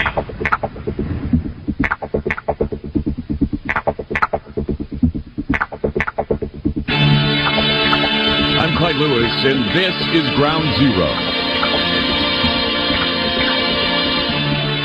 Tonight we're talking about all kinds of strange esoteric knowledge with my guest Freeman, of course, discussing some of the darker aspects of what's going on in the world, talking about the idea of hijacking a soul, whether we can definitely tamper with one in the womb is one thing. They say they can do that. Whether or not these are alien entities or discarnate alien entities, we're still up for discussion on that. We know that there were rituals performed. Of course, Aleister Crowley performed the Allen Manantra working, which was he brought down a homunculus, which looks like an alien, called Lamb. In 1947, John Whiteside Parsons, who was an aerospace engineer, and L. Ron Hubbard were the magicians who performed sex magic ritual with Margie Cameron, bringing about something called the Babylon working, which was a goetic evocation calling upon beings to do the bidding of a magician, creating a homunculus, or what is known as the moon child. There's speculation as to whether or not moon children have been created already, that some of our leaders, like perhaps Barack Obama, Prince William, several others, are changelings or cambions, or, you know, the magical beings that are under control of controllers from the dark. And, you know, all of this stuff is esoteric knowledge not many people know about. I mean, with experiment and ritual, the idea of consciousness being transferred from body to body, and the idea of spirit transference from the fetus, or to the fetus, or to a living body having a spirit attach, is something that sounds like it's out of science fiction. I mean, artificial intelligence and the right of spirit replacement, you know, is a really bizarre subject to cover. And I'm sure a lot of people are thinking, you've got to be out of your mind. This can't be done. But I was just reading today about how, I guess it was in California or somewhere else, the University of California, University of Oxford in Geneva, they have figured out a way now to extract sensitive information from a person's head, such as PIN numbers, bank information, maybe even no intent for criminal activity. So now they can do pre-crime or pre-thought, because they're able to, it's called the P300 signal. They can determine what people are thinking, what they're doing, and so now they have the ability to extract spiritual consciousness from the brain, whether it be criminal, whether it be good, whether it be bad, whether it be whatever. So this is kind of, in my opinion, spiritual tampering, cognitive liberty issues here, where we're playing with the mind, we're playing with the spirit, we're playing with the soul and the core belief. This is something that the magicians were trying to do in the past. Now with technology, we're able to extract a spirit, and in 2045, they're saying they're going to be able to take a human soul, take it out of the body and put it into an artificial body or an artificial brain, and then transfer it into a human body by 2045. Have you heard about this? This is actually what my article on Paranoia Magazine is actually about. You can find much more about this on freemantv.com. I've covered this for a long time, all the way back to Anna Nicole's death. When we get into what you might see some of the pop culture. Now, I had mentioned that some high-profile rituals like the Super Bowls. When we saw Janet Jackson bare her breast, she had a sundial on her bared nipple, and this was a hermaphroditic symbol showing the male and female god-goddess symbolism that is in the Kabbalah of hermaphrodites. So then Madonna showing her symbolism in the Super Bowl. In the most latest Super Bowl, she came out, stood on a VV, as we had discussed, VV being 66, the number of the fallen angels, and then that VV made into an OX. And if you check with Kenneth Grant and other magicians in the dark arts, you will find that the OX is actually the mark of the beast. And so even on the X-Men, you'll see the same OX symbolism. Now, O in English is the 15th letter, which makes 156, and X is the 24th letter, making 246. Yeah. So 66 again in the OX, which is the mark of the beast according to the symbols. And the other six added to those 2 6s is man's part in this. So we've got the DNA of mankind and the perversion of the 6-6, or what do you call it, the Clipo? The Qliphoth. The Qliphoth. The Qliphoth is the perversion of the divinity of the bloodline of mankind. Therefore, the mark of the beast is the warping and the stopping of the transcendency of mankind. Therefore, when the DNA is tampered with, when the spirit and the soul is tampered with, you are dealing in a realm that is beastly in nature, and we have been warned about this. Don't mess with souls. Don't mess with the spirit nature of mankind. And look at the numbers. The number 6, the number 6, and the number 6. The 66 is the number of the fallen angels, and 6 is man, the number of man. And also, too, if you take mankind and you bring them down to their carbon base, it's 6 neutrons, 6 protons, and 6 electrons. So we're looking at blood, we're looking at DNA, we're looking at the mark of the beast when you're talking about that sort of thing. Am I right or wrong? Right. And this all boils into that same puzzle. So when Anna Nicole was actually impregnated, there was much questions about who was the daddy and how this all happened. And the one person to come out that said, you know, it's actually me. It happened at a ritual that no one remembers. I had sex with Anna Nicole. The man that says he was the father of Anna Nicole's baby, Danny Lynn, was Prince Frederick von Anhalt. And when you go search the history of Prince Frederick von Anhalt, who owns Zsa Zsa Gabor, keeps him locked in his mansion with a padlock. One of the earlier trauma-based mind control slaves that they would use. So you have like Marilyn Monroe, you have Zsa Zsa Gabor, up to Anna Nicole, and Anna Nicole's baby girl, now the progeny of Prince Frederick von Anhalt during a ritual. And when you find out who Prince Frederick von Anhalt is, you find out he's actually a boy from Brazil situation. He's a Hitler guy. He is. He's a Nazi clone. They used Adolf Hitler's semen, impregnated Eva Braun's sister, Gretel Braun, and produced Prince Frederick. A moonchild. A moonchild is Danny Lynn, his daughter. What about, let's talk about another moonchild. What about Sharon Tate's baby? It was a moonchild as well, and when Manson showed up at the house, it was there to do that ritual. They wanted to get rid of that because of some pact that Polanski had made with the devil. Or there's so many strange things surrounding that case, too. Rosemary's Baby is about that very thing, and Polanski was directing a movie about the raising of the moonchild, or the creation of the Antichrist, or the devil incarnate, the spirit incarnate with that child. Right. So it's the idea of bringing about the moonchild, and that ritualism, too, was seen at the Olympics when they had that baby that they were showing laying there and all the people in their beds rising up to this child. Well, yeah, nothing like having Voldemort, your serpent demon, coming down to kill all the babies at the Olympics. And also there was a 66 symbolism at the Olympics as well. And, of course, the Olympics being the 30th, being XXX is 666 there. But, Voldemort coming down, killing all of these babies. I could have made a list as to what symbolism they should show in the Olympics, and I would have been correct all the way down to the Scarlet Woman I didn't see yet in the Olympics, but they had the 66. So it's the ritualism of the moonchild at the Olympics, talking about the rise of the Antichrist. Right, and you could take this straight to Katy Perry and her video E.T., where she says, I want to be a victim, I want to be abducted, fill me with your poison, you're of a different DNA, you're an alien, you're an extraterrestrial, you're a demon, she says. So they connect this paranormal with the demons, with the aliens, all into this one song. Now, you think that this is simply pop culture, that this is just something that the star came up with, but when you dig in deep enough, you realize there's a much higher level. Like I was saying with Madonna showing the VV and OX symbolism on her Super Bowl, she, of course, is going by MDNA now. Or you can go by her other Kabbalistic name, which is Esther. So you see that they are practicing these rituals. Katy Perry then came out. MDNA, all that. She calls herself MDNA now. Right. See, and a lot of people don't understand this. And this is what I find very interesting. They don't understand that the message that's being sent out is the DNA is going to be tampered with. Right. The spiritual nature of mankind will be tampered with. Right. We are going to recreate mankind. The elite are going to recreate mankind. They're going to recreate trees, animals, bugs, and they're going to chip everything. Trees, animals, bugs, humans.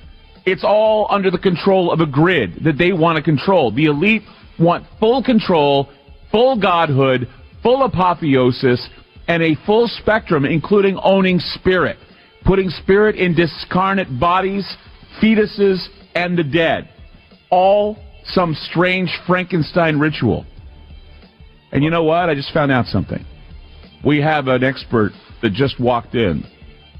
Rex Church, formerly of the Church of Satan, is going to come in here, and he's going to tell us some things. He's here. I can't believe he just walked in. We're going to have him come in and kind of set us straight, too. Absolutely. So that's a special treat coming up. Never a dull moment at Ground Zero. 1-888-673-3700. That's 1-888-673-3700. What a wild night. And it's our first night national. We'll be back. FM News 101 KXL.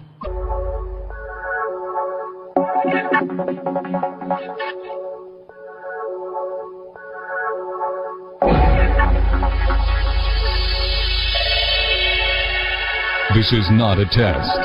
It is the future. Ground Zero with Clyde Lewis. Okay, so now all hell's broke loose. Literally, right? Because who walks into the room but none other than the former, just Diablos Rex now? We can't talk about your satanic leanings, can we? Well, I don't see why you should give them any, COS any credit to this because it's like my life is predicated on more than just my you're doing former involvement with that organization. Yeah, but you're still a theistic, or you do have... They're not theistic, and I am. So you are theistic. And you know a lot about what the Satanists are up to and what the secret societies are up to, being that you were a Magister Templi of said organization. It's me. It's just you now. You're more powerful than the Church of Satan now. I don't make any claims like that. We're different. Okay, so you've been hearing about the conversation. We were talking about the idea of discarnate spirits being put into babies, and the idea that these magicians out there are doing this stuff. Would you concur that the satanic, a darker satanic force is doing this? They're manipulating life and they're manipulating spirit. The integration between technology and magic. And we're still talking about lesser magic because we're still dealing with the physical realm. But we are talking about the idea of the extraction of thoughts through the back of the brain at 300 millihertz. I think the P300 frequency. P300 they just cracked it in California. Right. They said now they're able to get information out of the brain, PIN numbers, precog crime, criminal interrogations. Right. We're still not talking about a higher level of experience. I'm talking Moonchild extraction. I'm talking Parsons. I'm talking Hubbard. I'm talking Crowley. I'm talking that they're able now to put the spirit of some discarnate alien or satanic entity in a body. Trapped in the physical world. Yeah, exactly. That's fine. Like Rosemary's Baby. Right? Well, no. I think Rosemary's Baby was something altogether different. But we definitely have the ability to be able to, at least with this type of technology, create a homunculi, an artificial human being. You could biologically engineer a being, a fetus, and you could implant it with any type of information you wanted. You could literally grow your own Antichrist. So we can build an Antichrist now. Right. Antichrist in a bottle. You can buy it on your store shelves. And you could create an Antichrist in the womb, raise it to be a leader, and we could have... Yeah, take home your own Antichrist today, so there you go. So we can now create an Antichrist from the fetus. That's supposed to be funny, Clyde, yeah. You're freaking me out, Rex. We can do this now, right? We can take it... Biology is not destiny. Nor should it be. But how satanic is it to manipulate spirit? Look, I have no problem There's with a lot of people who don't even believe that spirit exists. They believe that it's just mind. But soul is something that now we're going to be able to download into a dead body. Right, and there are people who also believe that soul is nothing more than just memory or just mind, too. Then there is an entirely different school of thought who believes that spirit or soul belongs to something that you can't quantify through science at this point. But let's stay in the realm of what you're talking about at this point. Okay. Stuff that can be downloaded, mind, memory, this type of thing. Right. We all know that Timothy Leary was a very big advocate of the idea that he should be able to have his memories, his essential essence, downloaded. After he died. I don't know how successful that was. Maybe I can back this up with a little bit of the science. So there is a project by Henry Markram known as the Blue Brain Project. And it is their hope to be able to transmit the soul or mind. And it makes a very curious point because whether or not we're talking about simple memory or your soul. But so the Blue Brain Project is one you can go look and research for yourself, and they need to push exabytes of data. Now, it's said that all human writing could fit into 5 exabytes. So the Blue Brain Project is currently trying to get up to exabytes of data to be able to manufacture a mammalian brain using a neuron, well, what would you call that? That's far more satanic, Rex. Yeah, but there's an entire school of thought that doesn't believe that there's any way that you can download soul, even though you can download mind, because they're not the same thing. Well, so if you're talking about spirit, you're talking about this element that is beyond all types of physical ephemera in all directions simultaneously. But you couldn't download that because it belongs to an order of being which is outside of physical reality. Right, but so didn't Anton LaVey say in the future we would all own our own artificial intelligent beings? Well, Anton was a huge advocate of the physical sciences too. So transhumanism. Well, let me have. They wasn't around when he was talking about. What were you saying?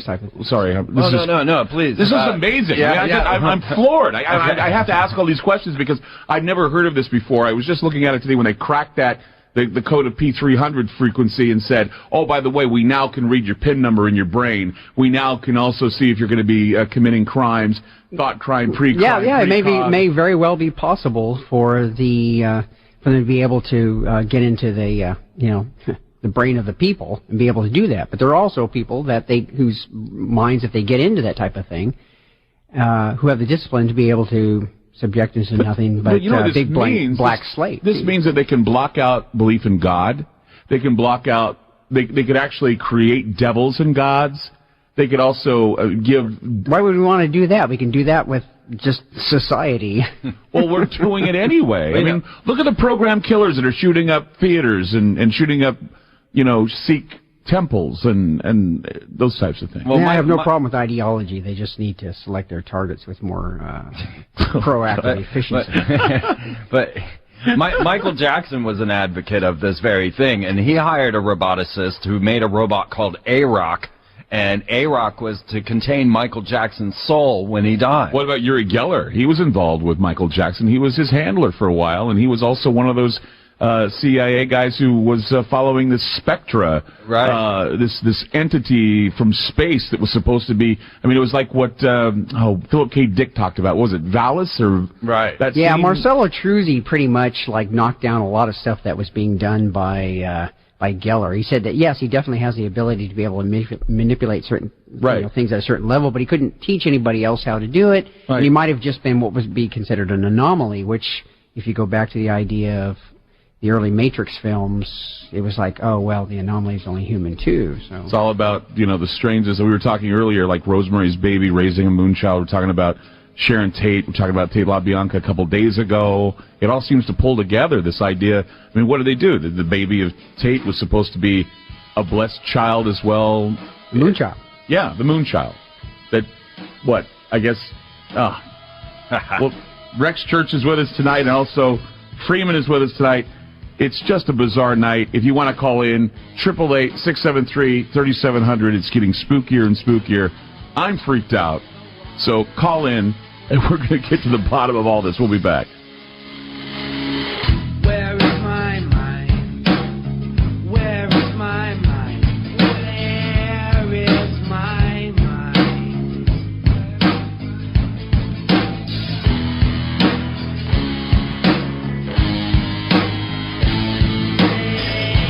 Way out in the water, you're swimming. FM News 101 KXL. It's the things that go bump in the night. Ground Zero with Clyde Lewis.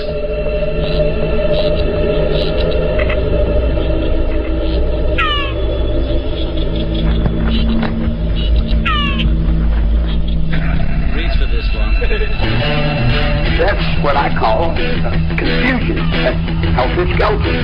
Helter-skelter. Helter-skelter. Helter-skelter.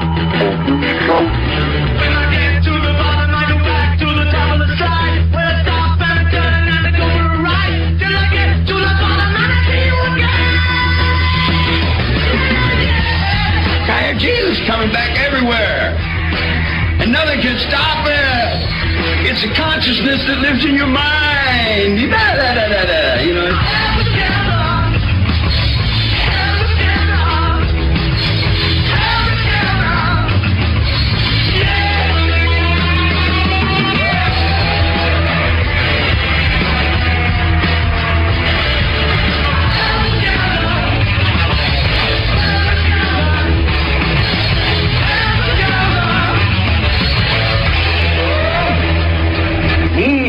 High violence so they can sell this thing to the public. That's something. The public have income taxes, build more prisons, and convict the public in their eyes as if they're doing the right thing, protecting them. there creating more crime. We're creating the crime that eats us. We're creating it with our media. We're creating. Criminals are our children. What do you want to call me a murderer for? I've never killed anyone. I don't need to kill anyone. I think it. I think it. I think it. I think it. We've told everybody that all things are bad. Bad is not good and good is not bad. Bad and good go together. You have to accept one to understand the other. You've got to accept yourself as God. You've got to realize you're just the devil just as much as you're God. That you're everything and you're nothing at all.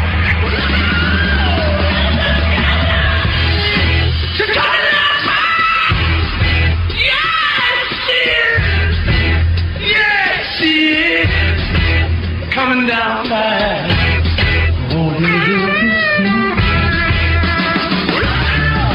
I'm Clyde Lewis. This is Ground Zero. Everything is coming up helter-skelter. The strangeness of the planet. The esoteric knowledge that we're imparting tonight. 888-673-3700. My guest Freeman, and now Rex Church from the Chaos Imperium. A lot of interesting. I mean, I'll tell you what. I've never been so caught up in a lot of things we've been discussing here. Anything from the spiritual transference you were talking about. What is it? This blue brain, and Rex talking about the P300 signal that they've cracked now.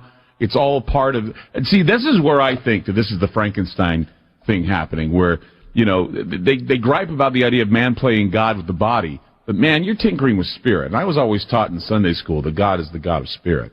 Forgive me, Rex. I know that you're looking at me. I have a hard time believing with your evil eyes. That's what I was thinking. You went to Sunday school. Of course, I went to Sunday school. I'm not. I'm right. You flunked out. No, I didn't. I was a good practicing Christian. I got good at it, and now I've retired. Right. Well, everybody should retire. No. I'm not going to go as far as you have. That's for sure. Well, no, I didn't retire. I was born this way. What? You were born a satanic minion of the devil? Lady Gaga. Yeah. I was aligned this way from the beginning. So, anyway. No, Gaga's kindergarten. Lady Gaga's kindergarten. Her blood rituals on American Idol don't stand any comparison to the Chaos Imperium. Yeah, I dress better too. That's true. Okay, so let's see. Somebody wants to talk about, and since we have you here, Rex, I want you to comment on. We're gonna go to in Billings, Montana. We have Ron calling, and he wants to talk about the symbolism of the number 9 because we were talking about the satanic number of 9. Go ahead, Ron. You're on Ground Zero. How you doing? Good. You're on the air. Go ahead.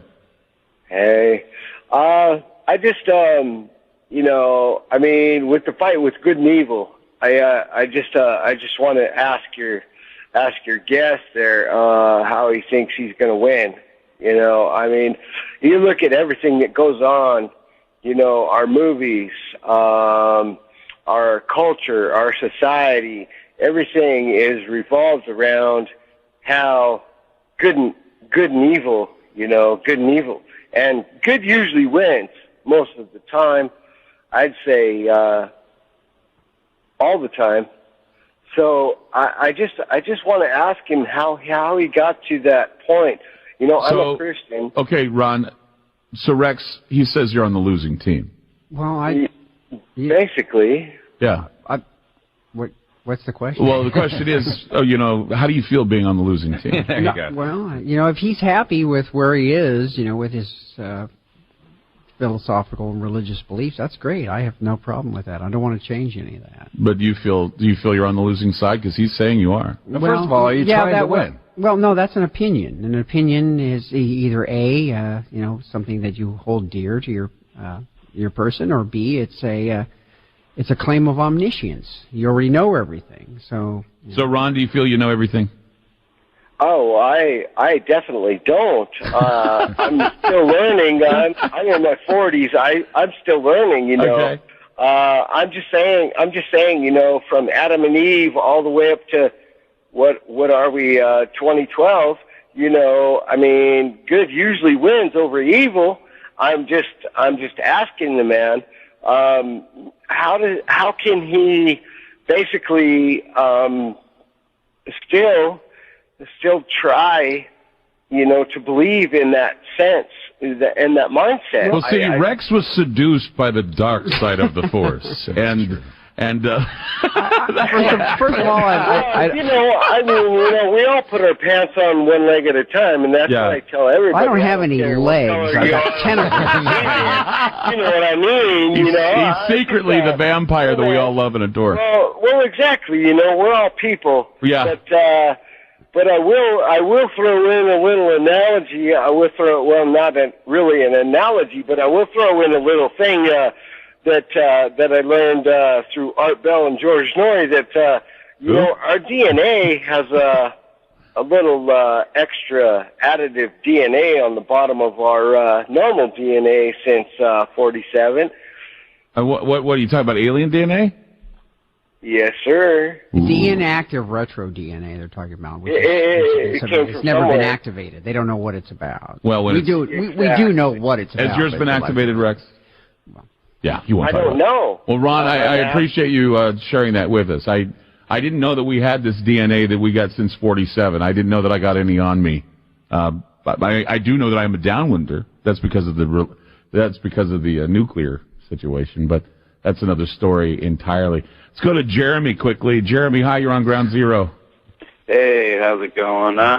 Anyway, I originally wanted to call and talk about Bohemian Grove and the cremation of care ceremony, but the call vetter, I don't know if we want to do that, so I don't know what I should have said from all these yarn spinners I've been hearing so far. Well, what do you think about some of these yarns and spinners? I mean, what's your opinion on this? I mean, now you know that mankind is finding a way to have a control over your soul. How do you feel about that? Well, I don't know. We've been talking about so many things. I like the ancient aliens. We can talk about 12-strand DNA. We can talk about singularity. I mean, we're into good things, but we've been wasting time. So what do you guys think about Bohemian Grove and that cremation of care? Go ahead, Freeman. That's your bailiwick. Yeah, well, I mean, what do you think about it? We've got you've got these elite out there doing rituals, burning baby effigies to a 40-foot stone owl, and there are presidents, there are corporate leaders, there are our judges and our police officers, and so how does that make you feel, right? But the question being that they do this in a sacred grove, as many of our magical rituals are often in a sacred grove. Yeah. And they actually are holding the very last vestiges of old growth right there in the Northern California, where everything else is being warped out. So what you'll see is that these guys are actually in the process of destroying the earth energy or the grid. And they're doing this on many levels. So one way was to destroy Earth tribes. And so you've got your white man, your Caucasian, your Freemasonic order, your Templars, whoever came over to America to eradicate the American Indians here. You have many levels of the way that the elite and those that we consider the crafters of our civilization have destroyed the very frequencies of life on planet Earth. And now they want to control them. And now they want to control them. And they want to redesign them. Yeah, they want to redesign them. You guys did touch on the extra-dimensional beings there. That's true. But another dichotomy, is the Bohemian Grove. I mean, how many of the people that go there are Bohemian now? There's no artist. I mean, who knows? Lady Gaga's probably doing orgies there for all we know. That's what they do there, probably. Probably just as overweight as most artists. They're all just neo-fascist conglomerate owners. They are not fascists. They don't dress well enough to be fascists. They couldn't live up to being a fascist. Let's go to Susan now. Susan, hi, you're on Ground Zero. Go ahead. Hey, Clyde. Hi, Freeman. Hi, Rex. Hello. Wow, what a group. We call it the Infernal Trinity. Yes. All right, I have a question here. I'm thinking that people are really starting to confuse what is truly diabolical. And what I mean by that, truly doing harm to other people, infringing upon their will, versus playing with symbolism. I see a lot of people playing around with all kinds of ancient symbolism without really attaching something diabolical to it. So I was wondering if someone could address that. Which symbol are they playing with, and they're not attaching any diabolical? A little bit ago, somebody mentioned a symbol suggesting the male and female natures of God. And I would personally view that as a very positive thing, something that we're coming back to, not diabolical at all, but recognizing that aspect that has been denied for all these centuries. So there are some out there listening who would probably consider that diabolical. And Rex, yet do you have something you want to say on well, that? yeah, it would only be diabolical within the perspective of Christianity. Okay, you have militant Christianity, which would see anything essentially female as being somehow evil, which is tremendously hypocritical given the fact that, for instance, Catholicism goes overboard to represent itself as being masculinely represented, but allows the female to be the dominant paradigm within that. In fact, even the God that they're worshiping within that context seems to be overtly feminine. If you go back to ancient traditionalism, prior to the advent of Christianity, you have two very distinct, separate ideologies regarding spirituality. You have the chthonic, which is essentially the female. It's connected to the earth.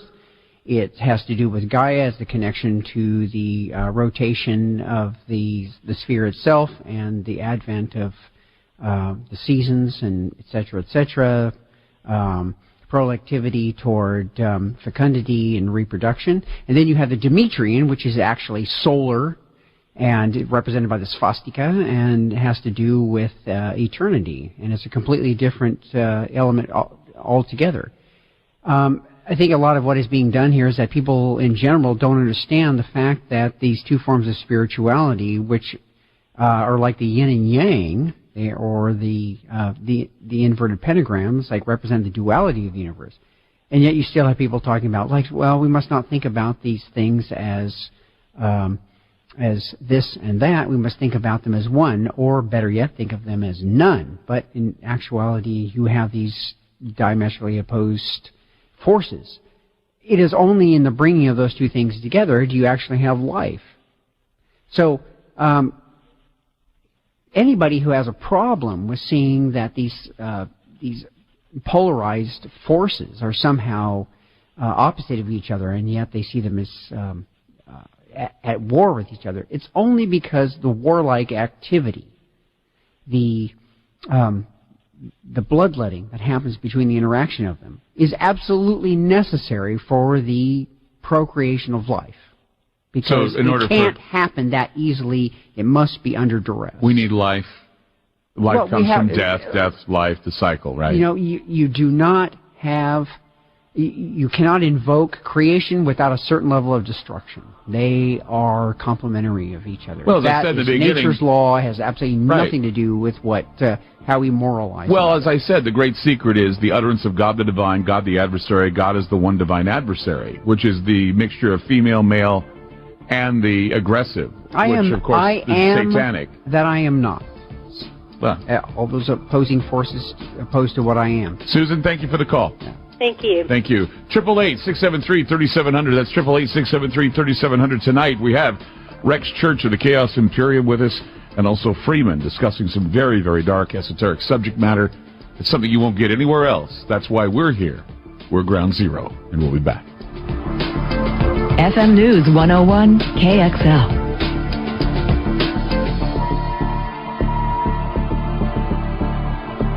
Back to Ground Zero with Clyde Lewis on FM News 101.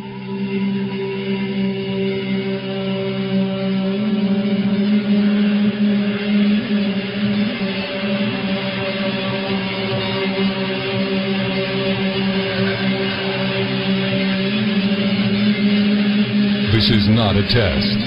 It is the future. Ground Zero with Clyde Lewis. Freeman is my guest tonight on Ground Zero, and Rex Diablos Church. Diablos Rex is with us tonight. And revelation right here on this program.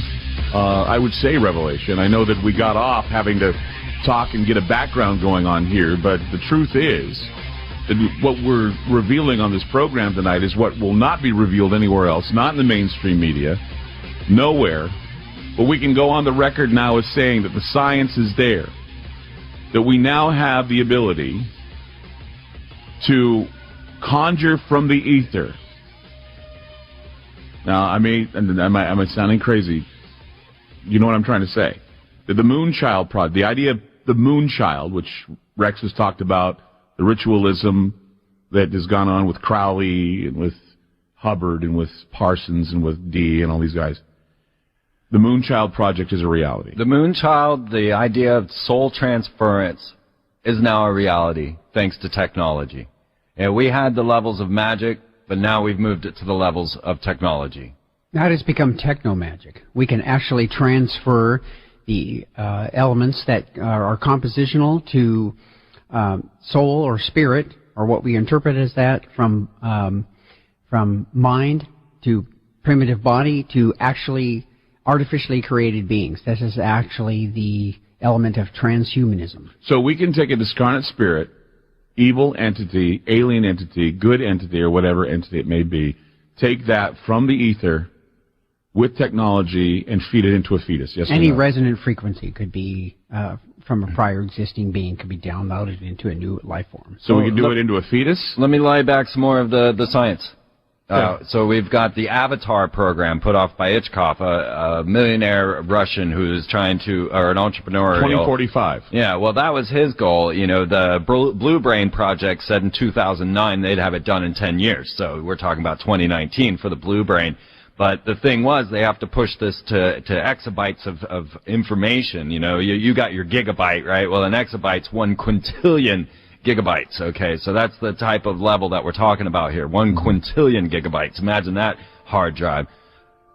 I've got something here. Ronald Shore. We're going to get to the transference. You have something you want to tell us about CERN coming up in the transference. Absolutely. So we're going to talk about that, but I want to read this quickly before we go to break. This is from Ronald Shore. He's a researcher into hypnotism. He wrote this: "Only in the fetus can one conceive of an ideally pure trance state, that is a state in which there is total absence of functioning reality orientation. In the developing organism in utero, the first momentary experiences exist concretely independent of any structured background of experience. The only organization that can take place at first is that which is genetically given, but except for this natural, ontogenetically undeveloped state, there is always some degree of structuring. Namely, grooming a fetus to come out with a predetermined outcome. Not only are we designing the genes, but we're designing the personality and the soul. That is the goal. Are we? We are talking about the Ubermensch, the Overman, the Superman, Superwoman, like the Nazis. The Nazis did it. Huh? No, they have good ideas. They dress well. Okay. We'll be back with more right here on Ground Zero. Freeman and my guest also, Rex Diablos Church. If you have anything like to add to the conversation, 888-673-3700. That's 888-673-3700. We'll be back. Keep it here on Ground Zero.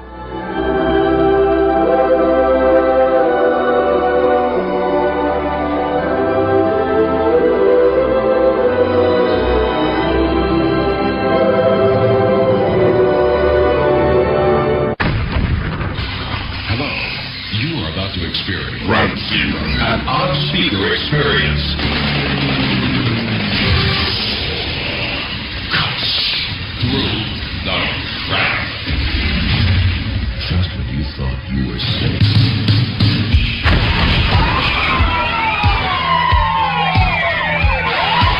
The loudspeaker spoke up and said, "Wait, Jimmy." The loudspeaker spoke up and said,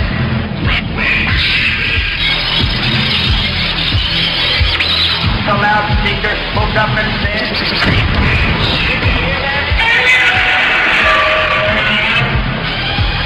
give up,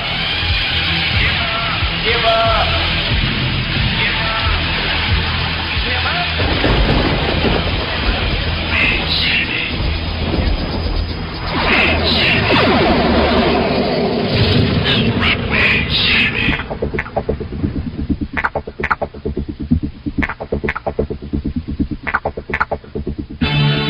I'm Clyde Lewis, and this is Ground Zero.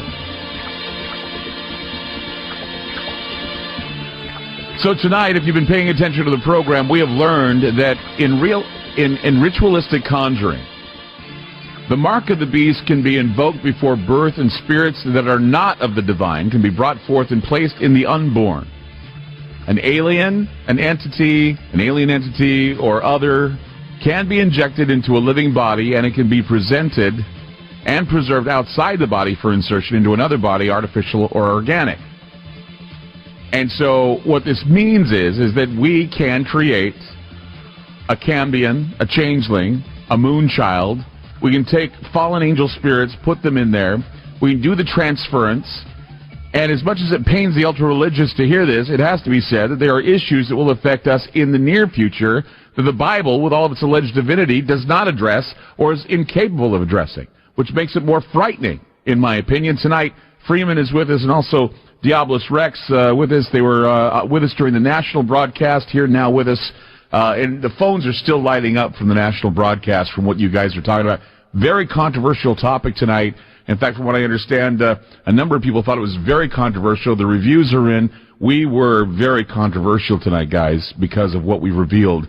And what we revealed is something that, in my opinion, is more important than anything, and that is the spirit, the soul, or whatever it might be, can be taken, bottled up, or boxed, or packaged, maybe even copywritten. It just sounds scary that this is going on. And so the mind transference, the body transference, you were talking about the blue mind. We're talking about the Qipla. The Qipla. What's it called? The Qliphoth. The Qliphoth. It's hard for me to say. I keep thinking Klingon. Oh, I had to ask six magicians on how to pronounce Qliphoth. that. Yeah. The Qliphoth, which is the perversion of the tree of life. The perversion of the divine. realm of the husk. Yeah, the husks, the shell. The demonic realm. Yeah. Symbolized by the 66. Yes. Right. All right, so where we're at right now, and I want to just kind of project into the future just Throw it a all little out bit. there. Throw it all out there. Because we're in a really strange time right now with the whole 2012 situation. This is the most frightening topic I've ever talked about with you, Freeman, and I know Rex is, he's academic here. He knows it all. Right. Right?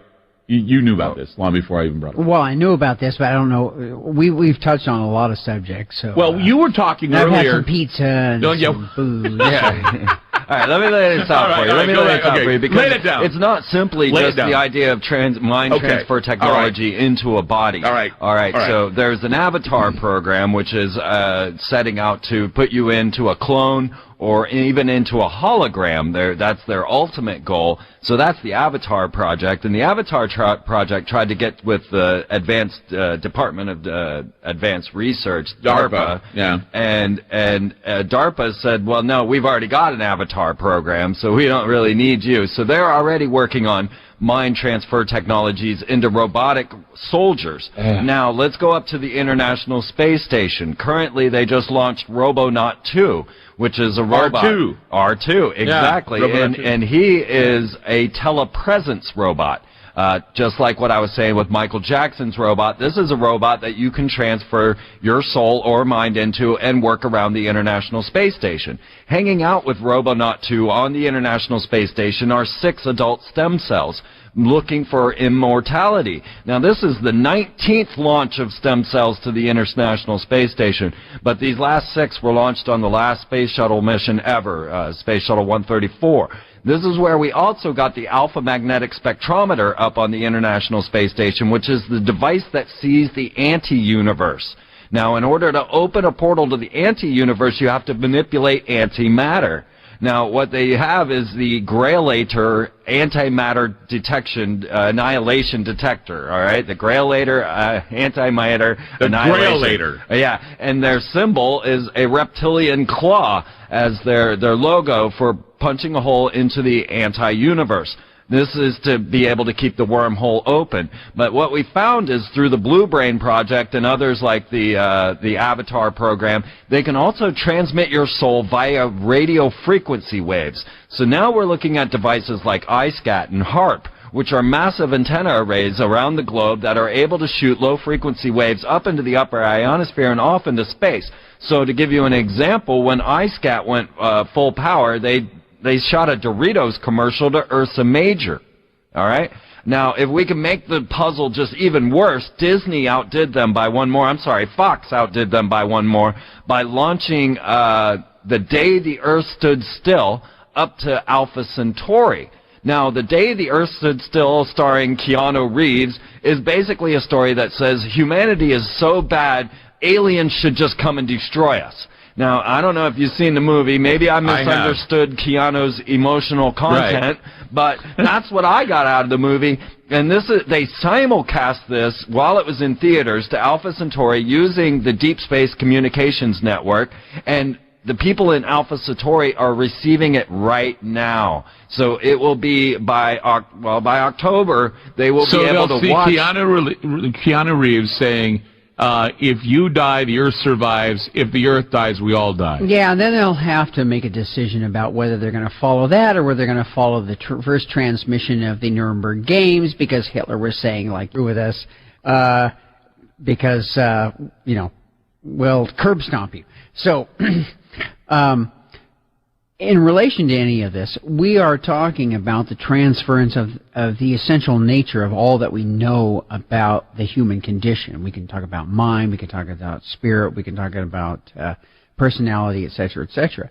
From a black magic or left-hand perspective, I think you can download a tremendous amount of information dealing with, like, these positions which are outside of just the regular normal functioning on a day-to-day level. And you say, well, you can download this, we can download this and this and this, because it's all part of an electrochemical process. But if you're talking about the soul, which at least from the perspective of, like, the Chaos Imperium, belongs to a perspective which is outside of time and space, I don't believe that when you are creating a homunculus of this type, you're actually giving them that element. You're giving them these elements that are part of the transhumanist perspective. You're giving part of the physicality of humanity that we can totally control. They can do whatever they want. But the element that is the superior aspect, which is connected to a superconsciousness, they have no control over. And not to say that they don't want that, but I don't believe they can get that. Now, CERN said that they were going to punch a hole into the other dimension, and that something may come through. Their own scientists, that they were going to open this current, what we're talking about now with the possibility of an extraterrestrial current coming through.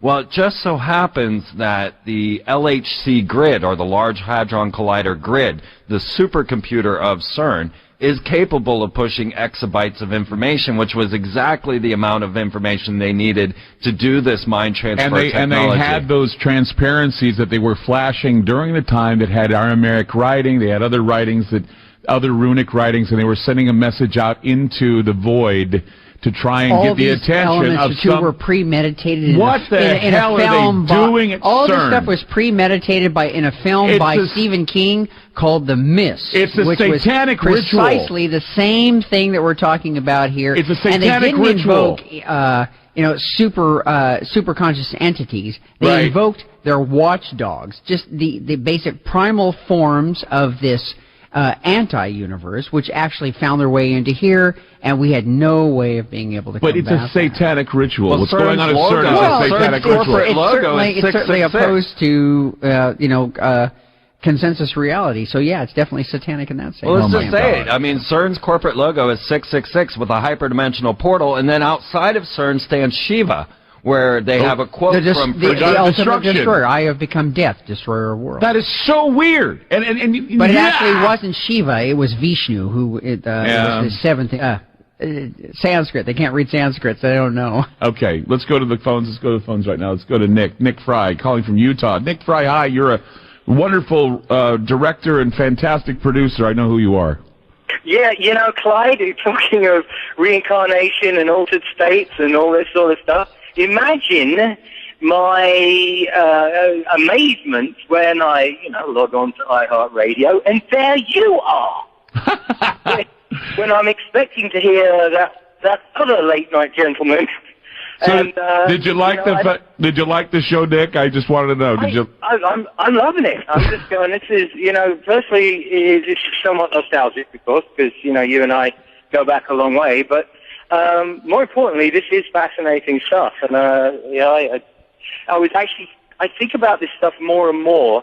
And for your guests here, I think it's fascinating. I'm sure a lot of the audience have had maybe experiences that they can't explain. Sometimes they're going to be maybe drug-induced. In my experience, because I just don't do that, but I have had general anesthetic, in that experience of that, I wondered where I went. Where was me? Because the chemicals altered me. Right. So I find that to be a fascinating thing that's stuck with me for a long time. I was just having this conversation the other night with a friend of mine. I was talking about anesthesia because, of course, you know, when I went under the knife and I had to have my operations, I always thought to myself, the scary part about anesthesia is where do you go? Because it's like time is lost. It's almost as if you're dead for a temporary period of time and then you come back. So where does that soul essence go when you're under the influence of these heavy sedatives? Yeah, and also the fact that they can alter your memory. You could be conscious and throughout the whole thing, but you don't remember. Have you ever been under the influence of Versed, Nick? No, what is it? Versed is a hypnotic they give you before you go under, and I was put on Versed, and it's a hypnotic that you don't remember. They usually give it to patients before they shock their heart, if they need to shock their heart, and you don't remember being shocked. Wow. Oh, yeah, we see, it was something like that. I remember looking up, I broke my leg and I went under general. Yeah. And for weeks afterwards, I wasn't quite the same. Yeah, where does the soul go, Nick? That's a good question, because they do have a power to now bottle it and sell it wholesale. That's the scary part. Well, that's the thing. I guess they were talking about the amount of data. Right. From a quantum standpoint, when you keep dividing and dividing and dividing and dividing, does it come a point where the data necessary to record this kind of stuff assumes certain things? Like instead of describing absolutely everything, you might just say, well, we need if you've taken a biological system, something like a base pair, you can compress the data to a certain degree. Is that what happens? That's probably what they do, yeah. It's probably what they are going to do. It's just so many things now they can do. They can stretch the soul, they can compact the soul, it's almost as if we're computers now. They can actually defrag us. They can do all these things now with the data, and they can even screw up our neural net, and in the process, I think it's like what Freeman said too. With CERN, they're able to go in. They're widening the hole. They're making the hole narrower. They're using antimatter to just warp the timeline and to warp our consciousness. It's just an amazing thing, the technology these days. But you just inspired me. How about this for a thought? Is it possible, like art imitating life and life imitating art, is it possible that the whole essence of this is a movable beast, so to speak, that as almost the souls themselves could be responding to the fact that we have people looking at and for them, and that you may even have a situation that creates more or less of it's like the creating a food that nobody knew they wanted, then everybody loves, and they can't imagine life before. Is it possible that the looking for this information and this goal of compacting the soul and creating a bottled soul, they are almost influencing what they're finding? Does that make any sense? Yes, that's the point. And another thing to think about, too, is where did they begin creating these essences, and was there a time in prehistory where they created essences such as these and they needed containers to fill them, and that's why we exist? And so now we have to create containers that are artificial in order to provide containers for these essences that we're creating with technology and magic. Now we're up to Scientology. Yeah. Well, yeah, now we're talking about paradox. Yeah, we are. But Nick, thank you so much for calling. Thank you so much for listening in on the national show. But quickly, just in closing, you did say one other thing, and that was, you said time. Maybe time doesn't go just one way. You're right. It probably doesn't. We'll find that out. It doesn't. like a sphere. Yeah. Nick, thank you so much for the call. Thank you. That's amazing call. 888-673-3700. That's 888-673-3700. We got Richard, John, Michelle, Brian, and Gary. We're going to get to you guys, too. And your phone calls. Call in tonight. Amazing topic. Amazing guests with Freeman and Diablos Rex. We'll be back with more. Keep it here on Ground Zero. FM News 101 KXL. Got an opinion? Call KXL now. 503-417-9KXL or 877-733-1011.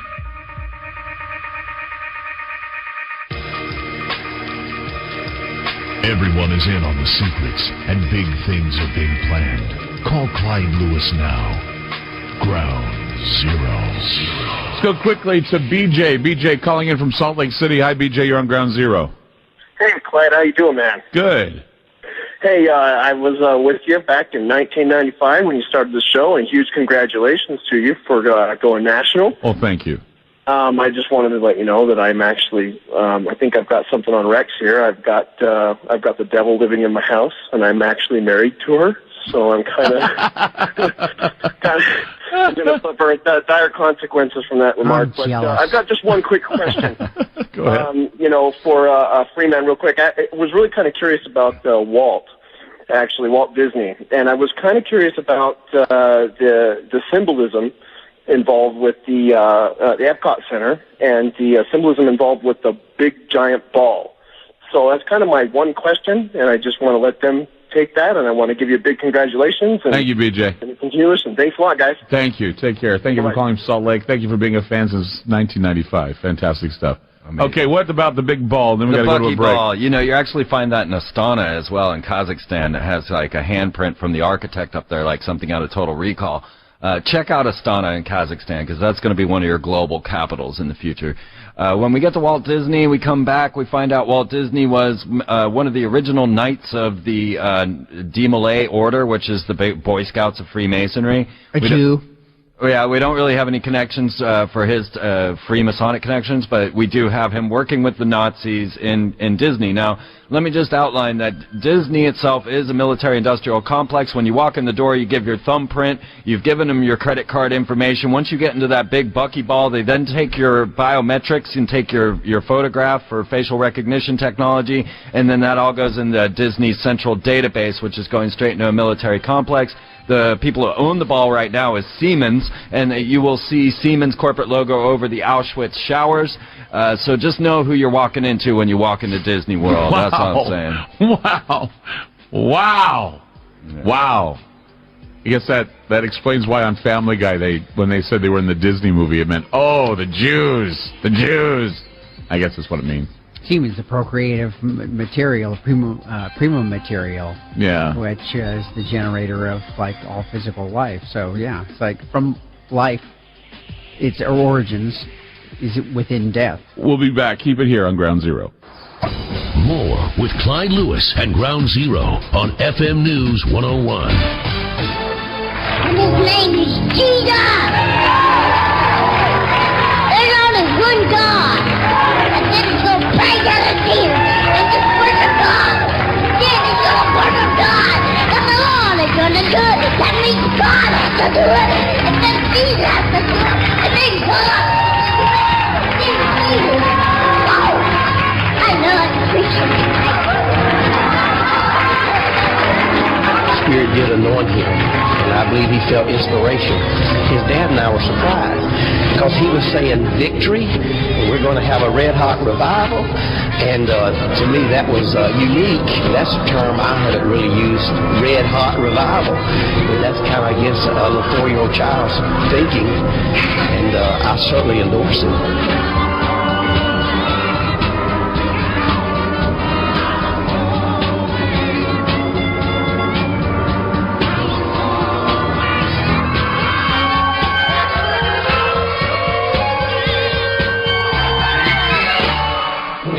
The last week I was sitting last place and the Lord was, one particular scripture jumped out of my mind, and it just don't stop there. It says possessing your soul. And when I was meditating on the word possessing your soul, and I said, hey, how can I possess my soul? And that's the big question to ask ourselves. How to possess the soul? So possessing the soul in times of distress. Yeah, forgive my soul. Yeah, forgive my soul. Yeah, forgive my soul. Yeah, forgive my soul. Yeah, forgive my soul. Yeah, forgive my soul. Yeah, forgive my soul.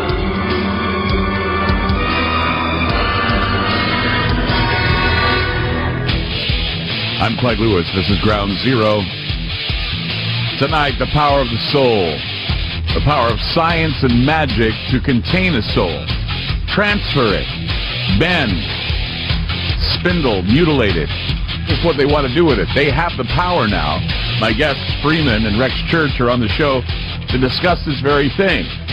If you want to call in tonight and get in on the conversation, 888-673-3700. That's 888-673-3700. We go to Gary now in Billings, Montana. Hi, Gary. You're on Ground Zero. Well, hello. How are you today? Great. What do you have for us? Well, actually, my thought is Mystery Babylon, to me, appears to be the religion in these last days, and Freemasonry seems to be the head of it. It's got so much control over our preachers and our teachers and stuff, and we all seem to be so government educated that we can't get by these blocks that Satan puts in our road. Uh-huh. I want to know what all three of you had for an opinion about Mystery Babylon being Freemasonry. I have a feeling that Mystery Babylon is part of what they call the imperial cult. I don't know if it has anything to do with Freemasonry. I think Freemasonry anymore is a lot more powerless than it was in the past. There are darker aspects of it. There are secret societies that have darker magicians playing parts. I think to take Freemasonry and to paint it as one big conspiracy, I think is a little premature. But I think Mystery Babylon is anything that has to do with the imperial cult and the ecumenical cult of the pantheon of the earth, which is what they're trying to push on us with global sustainability. First it was global warming, now it's climate change, and it's global sustainability, the idea that certain people have to die in order for this planet to survive. So Mystery Babylon is that, and it also can be found in Belgium when you're dealing with the European Union and the woman who rides the beast. She's right there in Parliament, and they have a seat that's available. It's number 666 for the Antichrist when he shows up, if he ever does. What about you, Freeman? Well, let me just speak out for Freemasonry a little bit, because one thing, we could never have an America without Freemasonry. It wouldn't have happened. I don't care what anyone thinks. They were the impetus for life, liberty, and the pursuit of happiness. And the issue here is that we're dealing with a number of groups within there. So when you're looking at Freemasonry, and just as people would say Illuminati, this incorporates a whole host of people. So you've got your Blue Lodge, you've got the York Rite, and you've got the Scottish Rite as your three major players inside of Freemasonry. And currently, on FreemanTV.com, you can catch my interview with a Supreme Council insider, because there is a major war going on inside of Freemasonry, which we're calling the War of the Rites, where the York Rite and the Scottish Rite are really duking it out, because the Scottish Rite are the ones that we would call the quote-unquote Illuminati, or those that are heading towards this New World Order, and that we find their Council of 33 at the Supreme Council of D.C. to really be members of the dark arts, according to this insider that I interviewed, James Wright. So I have a Supreme Council insider coming out to me expressing the desire to say, look, you're judging Freemasonry by the Scottish Rite, and so let's just take it all into account, because Freemasonry is supposed to make good men better, and there is a lot to this rite and ritual that they go through that is good for humanity. But then there are these that are at the top that would have nothing but the power to themselves. And now the Dark Lord speak. What do you say? And outside of Freeman's very incisive perspectives on this, you would be talking about the nature of Babylon itself, which is a female entity, which Aleister Crowley talked about as being, we shall invoke Babylon, which is essentially the tried and true and prideful woman who is the creative general of all reality, at least the physical reality. So she's directly connected into Gaia, which is the resonance of the planets itself. Isn't it Dianic worship, though? Well, Dianic worship goes back to feminine spirituality, which came after Demetrian spirituality, which was solar worship, which was masculine. Curiously enough, that devil sign, the two fingers up, that everyone the Cornu. That's actually the symbol of Diana. Well, it's also the manifestation of the dichotomy of good and evil, left and right, and the the elements to be found within the transdimensional opposites of each other found in physical reality. And Crowley was one of these who was very big on the idea that we should not think about these things as one, but think about them as none. And that's how he personified Babylon in and of itself, was that this fire of creative energy shouldn't have any opposites. It should be just general to the creative principle within nature itself. There you go, Gary. What do you think? Well, wasn't the original Babylon, the Tower of Babel and Nimrod and Semiramis and the first Trinity, Nimrod, Semiramis, and Thamus, the son of Semiramis? And so when you tie that original Babylon into it all, it is a religion. Right, the imperial cult, the idea of a religion, but I don't know if it's Freemasonry. Freemasonry was created by the mother religion. It was created by secret societies. Big secret here: secret societies were created by the Catholic Church. Yeah, and they were done so to bring down Protestantism, but it didn't work. Yeah. Well, so that's what it's about, Gary. I appreciate the call. I gotta agree. I gotta agree with that, basically. Okay. All right, Gary. I appreciate the call. Well, thank you. Take care. Bye bye. Yeah, I learned that a long time ago that this is that's exactly what it's all about. There. Let's go to, I believe, Michelle. Michelle calling from Cedar Park, Texas. Hi, you're on Ground Zero. Hi, yes, sir. I was just calling because I am fascinated with that number, and I was just wondering why there's no laws to, prevent people from getting that on license plate, Social Security numbers. Which number is that? Just 666s or even 46s is even more of the world. It's more a mark of the beast. Well, you think there should be laws to prevent you from getting 666 on anything? Well, I don't know why it has come about that they're on license plates or that people allow it. Yeah, Well, one of the laws that is 666 is a law that proves paternity. The United States Code 666 is the law that provides paternity. It's the law that a man must provide blood in order to show paternity for children and to pay child support. Do you know that? Oh, yeah, I didn't know that. Wow, okay. Yeah, so... and I just wanted to make a comment that you had mentioned earlier about the cultural media. Just wanted to get, the last gentleman was talking about Babylonia. I think Kim Kardashian is the Babylonian whore. And, Charlie Sheen is probably a zombie, and Britney Spears talks about sin in her songs. And she once said that she was the Antichrist. Do you remember that, Freeman? She scrawled 666 on her forehead and tried to commit suicide. At an institution. She just tweeted to Mars. They landed the Martian rover Curiosity, and you could tweet to it. And so she tweeted to the Curiosity about how different Mars had looked since her debut of "Oops, I Did It Again," because on that video they find Britney's CD on Mars. It's a very esoteric video if you check this stuff out. I will never move there. I own land there. I have actually a deed. Janine got me for my birthday some land in Mars. So yeah, I think she thought that Olympus Mons had something to do with breast size. Who, Britney Spears? Oh. Well, I mean, and then you look at Jennifer Lopez getting approved for a lesbian thing on ABC. You just look at her fruit. She's in a video with Pitbull, who has a song with the other lady, Havana Brown, that says, "The devil knows my number." If you listen closely to these rappers and their songs, oh yeah, I mean, the Bible clearly states that you will know them by their fruit, and it says, "Do not be deceived." The Satan hates rap. But ABC he wouldn't touch rap with Disney a 10-foot pitchfork. So Satan hates rap. He wouldn't touch rap with a 10-foot pitchfork or rock and roll. But if you play, thus speaks the children of the devil. They're you can see it pretty black and white. If a guy dies in a strip club, he's not going to go to heaven. And what are your thoughts on he's probably pretty happy about that. If you play "Yes We Can" in reverse, it actually says "Thank you, Satan." So I just want to throw that little bit in there. And then I wanted to add that ABC is actually Walt Disney company, ABC, and they are creating the new family. This is what they say. We have the modern family. We are creating the new family, and that's why you are seeing all of the homosexual programming coming out on ABC. It's part of the agenda. I'm not against anyone's personal choices, but when it's an agenda that's trying to be invoked, then I speak up.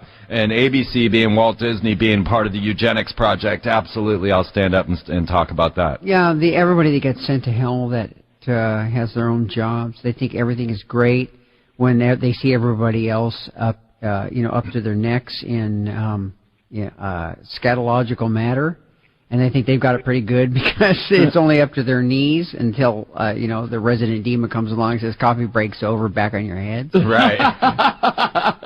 Okay, well, my last thought is that, if everything is already predetermined, because St. Thomas of Aquinas says that, at the end of your life, you're not going to have your guardian angel to protect you. You'll either have a devil to take you down and punish you or an angel to take you up. What are your thoughts on that predestination stuff? Do you think people know that they're actually going to hell? I don't believe in a hell. No, honestly, I really do hell think is that other these people. guys are thinking that. I think that is the impetus behind transhumanism. That's the reason they want to live forever. They know they've lost their souls.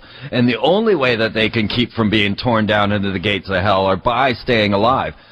That's my theory. Freeman, I'm a transhumanist. I'm an advocate of transhumanism, and I'm all about being able to supersede death, but it has absolutely nothing to do with corrupting other people. I don't care what other people do. I don't care what they want to listen to, what they want to eat, what they want to believe.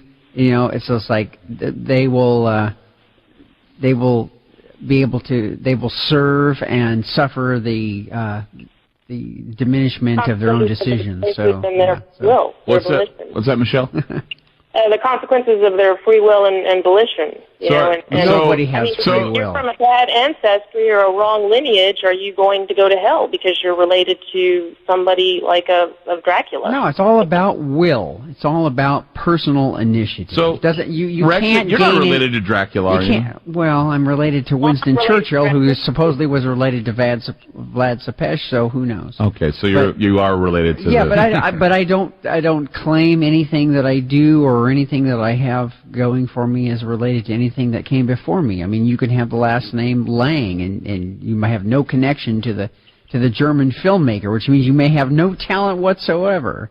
You can be a relative of the LaVey family, and you can get all of this attention because Anton LaVey was your grandfather, but you are a complete idiot. You have no ability to be able to demonstrate any higher abilities. Barbara Bush, the daughter of Aleister Crowley. No, that's a myth completely. Freeman said it. No.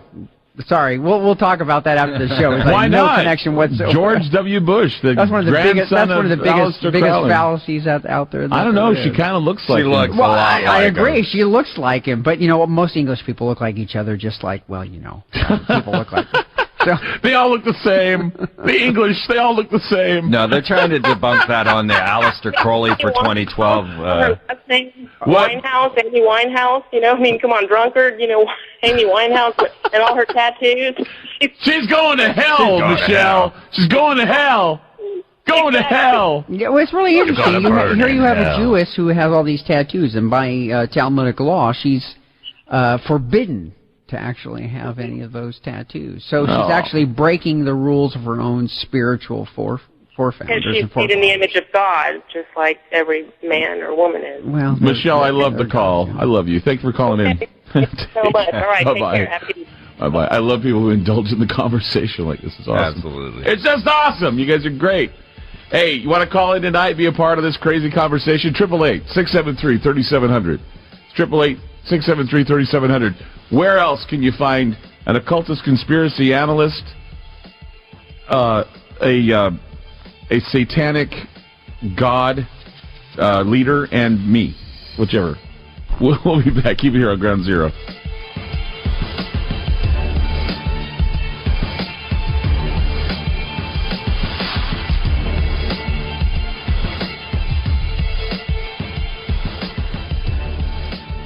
FM News 101 KXL.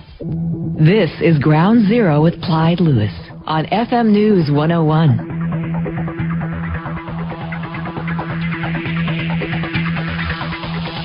Ground Zero with Clyde Lewis. Certainly a crazy night tonight on Ground Zero. We move now to Richard calling from Portland. Hi, Richard, on Ground Zero with Freeman and Diablos Rex. Go ahead, quick. Hey, excellent show, man. You guys were talking about demonic possession earlier. And hey, Freeman, you there, man? Absolutely. All right, hey, buddy. I love you, man, to death. I like your whole friendship trip, man. I hope things keep going positive for you.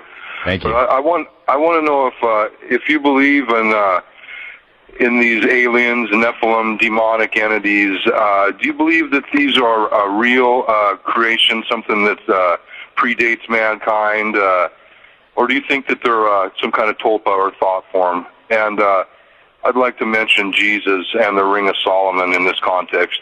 And thank you, guys. I'll take my answer off the air. Thank you, Richard, for being the man. Thank you for calling in tonight. Okay. Yeah, and actually, Rex and I had a pretty interesting discussion about this just last night aboard Miss Emily, our Mystery School Mobile Media Lab experiment. Currently, I'm running around in a school bus, just going around on what he was telling you, the friendship agenda, and we're trying to share this message with everyone that, the world can crumble around you, but friendship is still there. As far as extraterrestrials go, well, my father chased flying saucers for Project Blue Book, was on Killer One submarine with Jimmy Carter, and built nukes when I was born. So I was already brought into the belief system of believing in aliens or believing in flying saucers and extraterrestrials. So I've always been studying this from the aspect of not if it was going on, but why it was going on. And yeah, I firmly do believe that there has been an extraterrestrial current around since pre-man and into the future, and that we're talking about both spiritual sides and we're talking about manifested sides. Actually, we've had to change the very terms we use, so now alien is for a being that is actually incarnate, and extraterrestrial is now considered an extra-dimensional or otherworldly entity outside of that. So we're even having to change all the terms. It's amazing. It's amazing how things are changing, and that's why we're here. That's why the show's here. And I'm glad that we're going to go into the next hour with a bunch of stuff here with you guys. I really thank you for being on my debut national show, because we just got word that we were all well received across the country, which is amazing. So we got one more hour, but just want to let everybody know that when we did the national show, the reviews are in. Ground Zero was a hit tonight. It was huge. People, I know, thank you. Yeah, rock and roll. So, we thank you for being a part of the show. And we want you to call in, 888-673-3700, 888-673-3700. Let us know what you think of the show tonight, because it's very interesting. We have done a very interesting, I think, we've done something very interesting tonight. We've created a new type of thought form, and I think that is something to be proud of. We'll be back with more. Keep it here on Ground Zero. FM News 101, KX. Some of the scenes you will witness may appear to border on fantasy. Stand by. You have 5 seconds. 5. Information is free. 4, 3, there is hope. 1.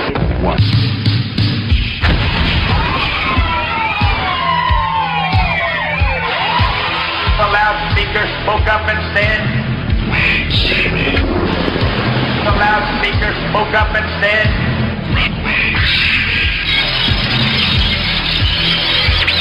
the loudspeaker spoke up and said,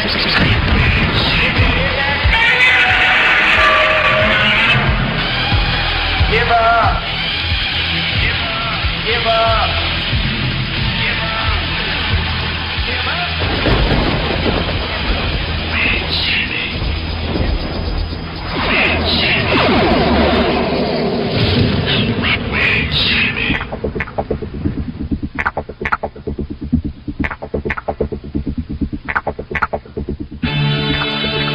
I'm Clyde Lewis, and this is Ground Zero.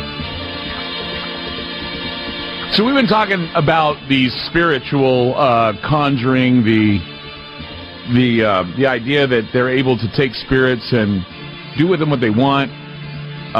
They now can hack into the brain. We're talking about taking discarnate spirits and putting them into dead bodies, the idea of putting them into fetuses, creating a moon child. And one of the things that came up during the break was walk-ins. And we were talking about walk-in spirits and the idea that there is a theory that sometimes when people die and they come back or whatever, they can have walk-in spirits. That's something that's been talked about for some time.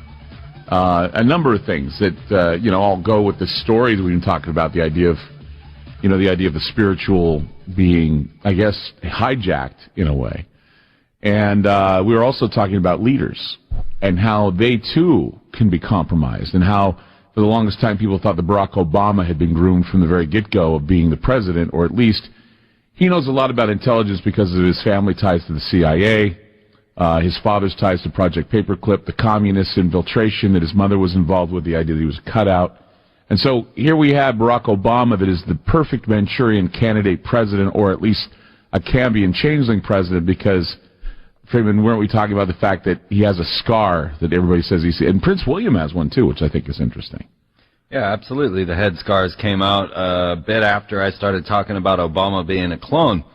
So my theories, and, I have these 6 DVDs out now, and the 5th one being Obama cloning in the coming space war, where I outline the whole theory of him being a clone of an ancient pharaoh, which was intriguing because this made him Akhenaten.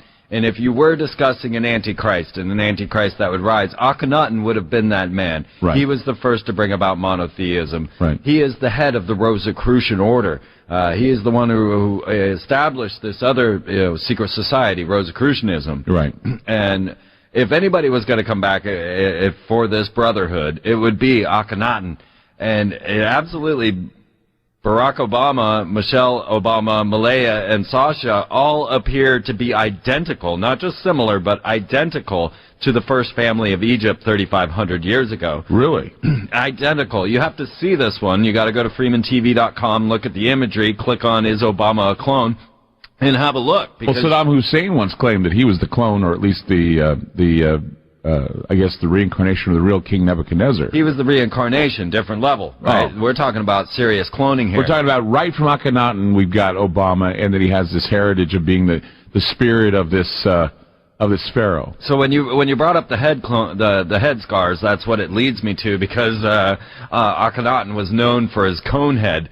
And so when you see those 2 scars running around the back of his head, to me, I'm like wondering, maybe did they have to remove the cone head? Or maybe they put a plant in there or something to keep him pretty much under control. Who knows? Yeah, that's they even named him after the renegade pharaoh. The Secret Service calls Barack Obama renegade. So could they have put like we're talking about this whole spirit thing? Could they have put a spirit of a dead? Okay, well, on the Avatar program, you see, they had to have the clone. They had to have the brother's brother so that they could put the proper body into, or transmit his soul into that genetic crafted being. Sure. So in the same way, I believe that they would attempt to transmit the soul through time. And that gets into a whole nother with the relativistic heavy ionic collider.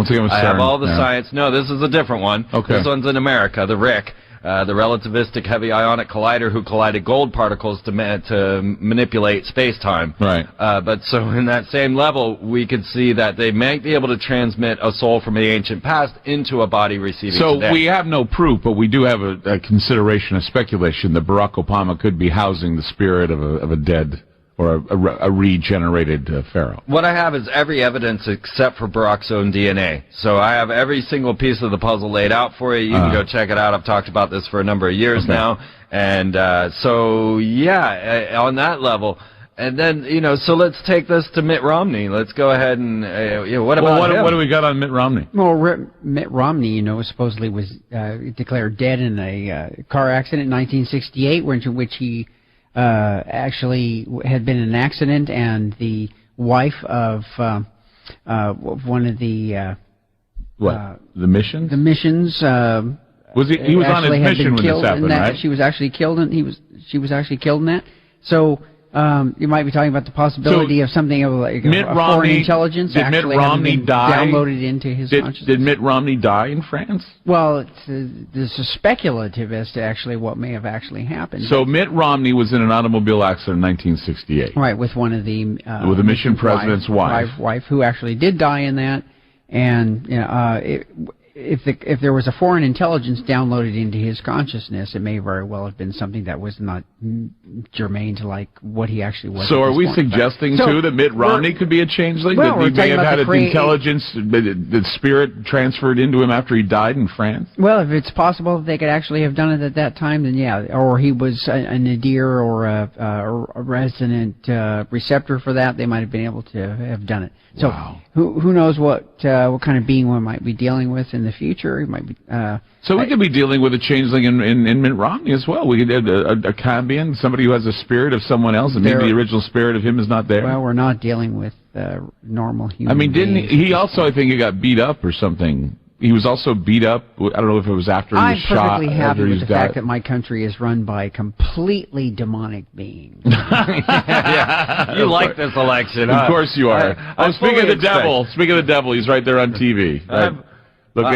Look at good old Mitt. He's a good-looking old man, and he's up there, and he may be our next president. What do you say to that, Rex? I don't think it's going to happen. You don't think so? You don't think we're ready for a Mormon? No, I have other political You don't think we're ready for a Mormon? Come on, you know Mormons. Well, not ready for one. I just don't think that they're going to allow it to happen. Oh, well, you know, Clyde, I'm sad. about to be in a release a Hollywood picture called Don Peyote. Okay. And it's with Dan Fogler. You might know him from such films as Good Luck Chuck, where he was shown with the grapefruit, or Balls of Fury with the ping pong movie.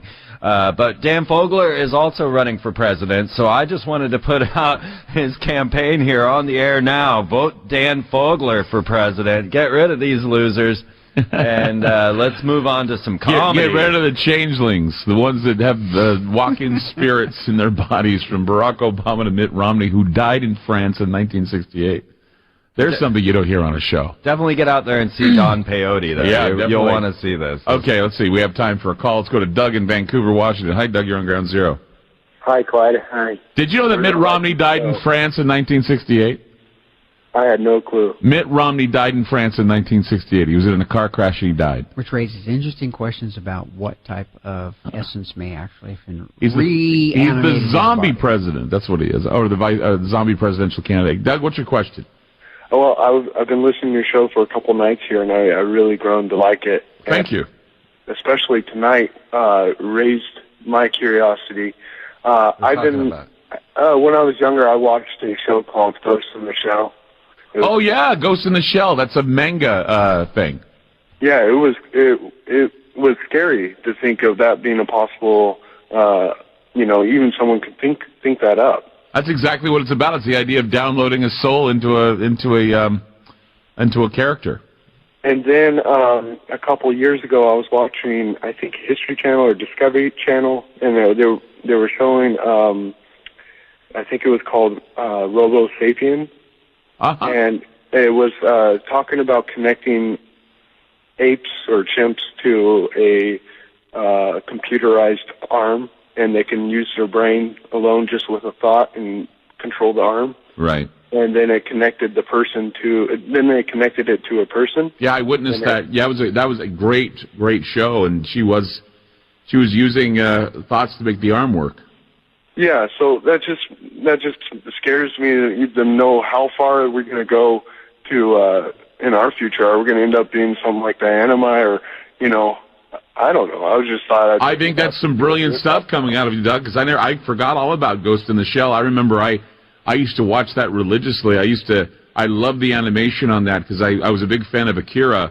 I saw Akira, and then I was turned on to manga with Ghost in the Shell, watching that and several other animes, and that was one of them that really stuck out in my mind as being something very interesting. The idea of consciousness being released into an internet and then having that consciousness placed into a human body or into a clone. That's what we have coming in 2045, or what, even 10 years from now they're predicting. Perhaps we may have it in 10 years. Well, and then in that show, the guy was, and not in Ghost in the Shell, but in the actual show on the History Channel, he was working on a way he was trying to be the first person to download his self into a robot so he doesn't have to have a physical self anymore. That's his goal. That's amazing. So, that's just scary. Well, Doug, thank you so much for calling in and telling us about that. Ghost in the Shell. I'm going to have to go watch that now again, see if I can get it on free or maybe buy a video of it. I used to have a copy of it, and then I lost it when I moved here to Portland. Oh, you have a copy of it? Jordan says he has a copy of Ghost in the Shell, so maybe we'll all have a big sit-in and watch it. It's a great film. All right. Well, I'll keep listening to the show. Thank you, Doug. You're the man. Thank you for calling in tonight. All right. Take care. 888-673-3700. That's 888-673-3700. Tonight on Ground Zero, talking with Freeman and with Diablos Rex about the download of the spirit, the download of the soul.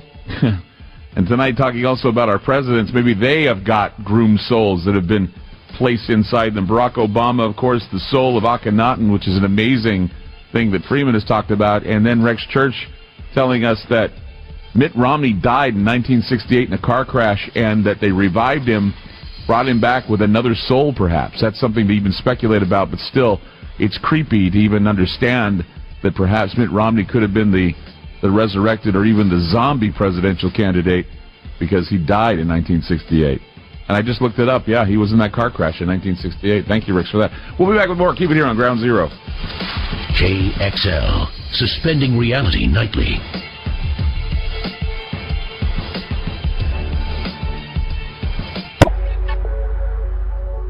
Got an opinion? Call KXL now. 503-417-9KXL or 877-733-1011.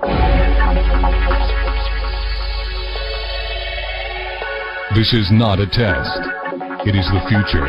Ground Zero with Clyde Lewis. 888-673-3700. That's 888-673-3700. Talking with Diablos Rex and also Freeman here.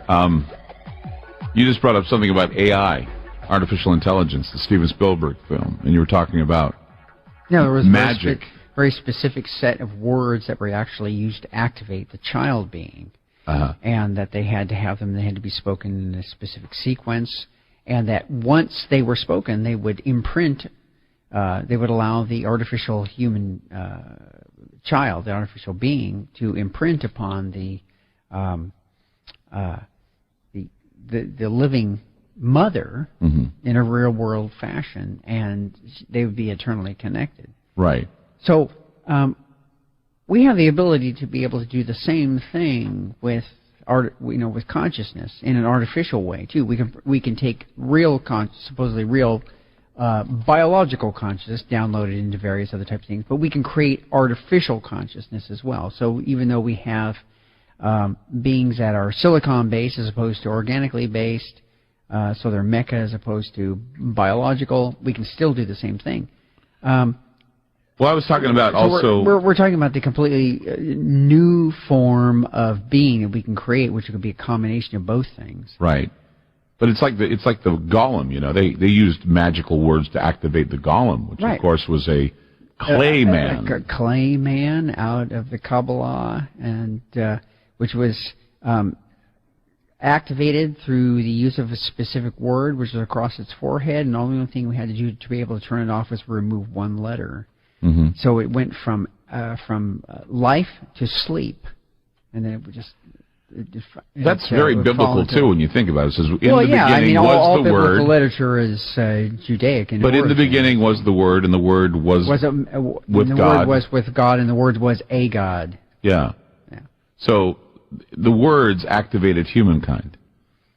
Let us go down, make man our own image, and blew into the earth, to the dust of the earth, and so we'll do the same. We'll do the same. Well, we have become gods. It's like in Prometheus, right, where they talk about how we have become the gods. We are God. Yeah, we are God. We've stolen the fire as Prometheus, and now it's upon us to do the same thing. It has been postulated that the only reason that we're here, and when we all talk about why is there human life in the first place? It's like what meaning does life have? Mm-hmm.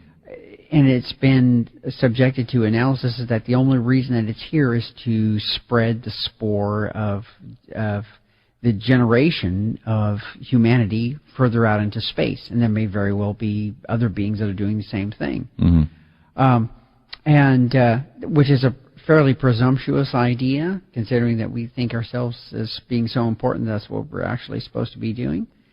But it proves that life doesn't really have any meaning. The only real meaning that's there is that which we've given it. And at this point, it's all about subjugation of nature. The Bible in and of itself talks about, filling the earth and subduing it. Well, it's all about subduing of nature, which would place the Hebrew God in a rather strange position, and that is, the manipulation of matter on the part of humanity, which means that everything that we have going for us now, both good and evil, is a product of this personality. I think I found the 7 words. The 7 words that were used to activate the boy: cirrus, Socrates, particle, decibel, hurricane, dolphin, tulip. Did you say Sirius? Yeah. Sirius, like cirrus cloud. Cirrus. Oh, okay.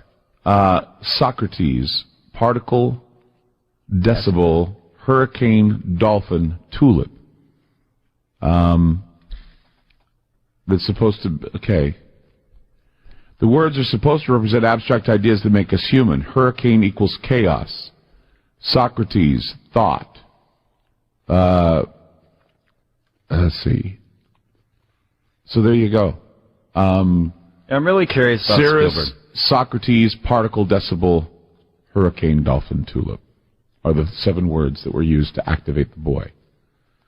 Wow. And I don't think anybody ever stopped to wonder what that was all about. Because it was an invocation. It was a magical invocation. Definitively a magical invocation. It was a magical invocation. And Spielberg, of course, is Jewish.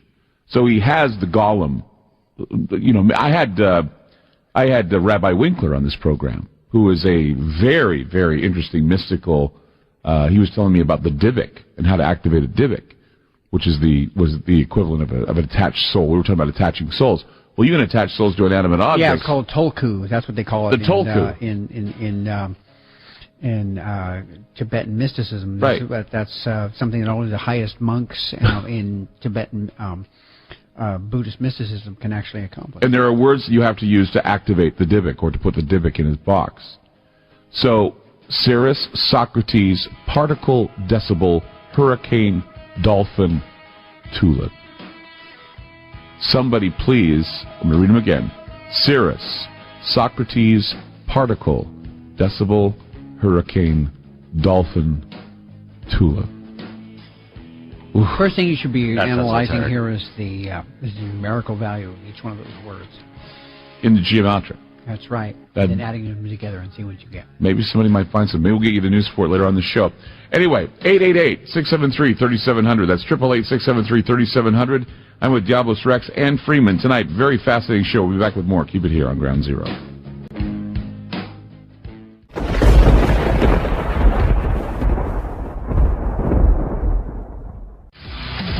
I'm Clyde Lewis, and this is Ground Zero. Tonight has been one hell of a night. Nothing more creepy than the idea of reciting a 7-word spell to activate a robot that can love you, but is not real. The love is real, but the robot is not real. The uncanny valley, the idea of the soul being captured within inanimate objects.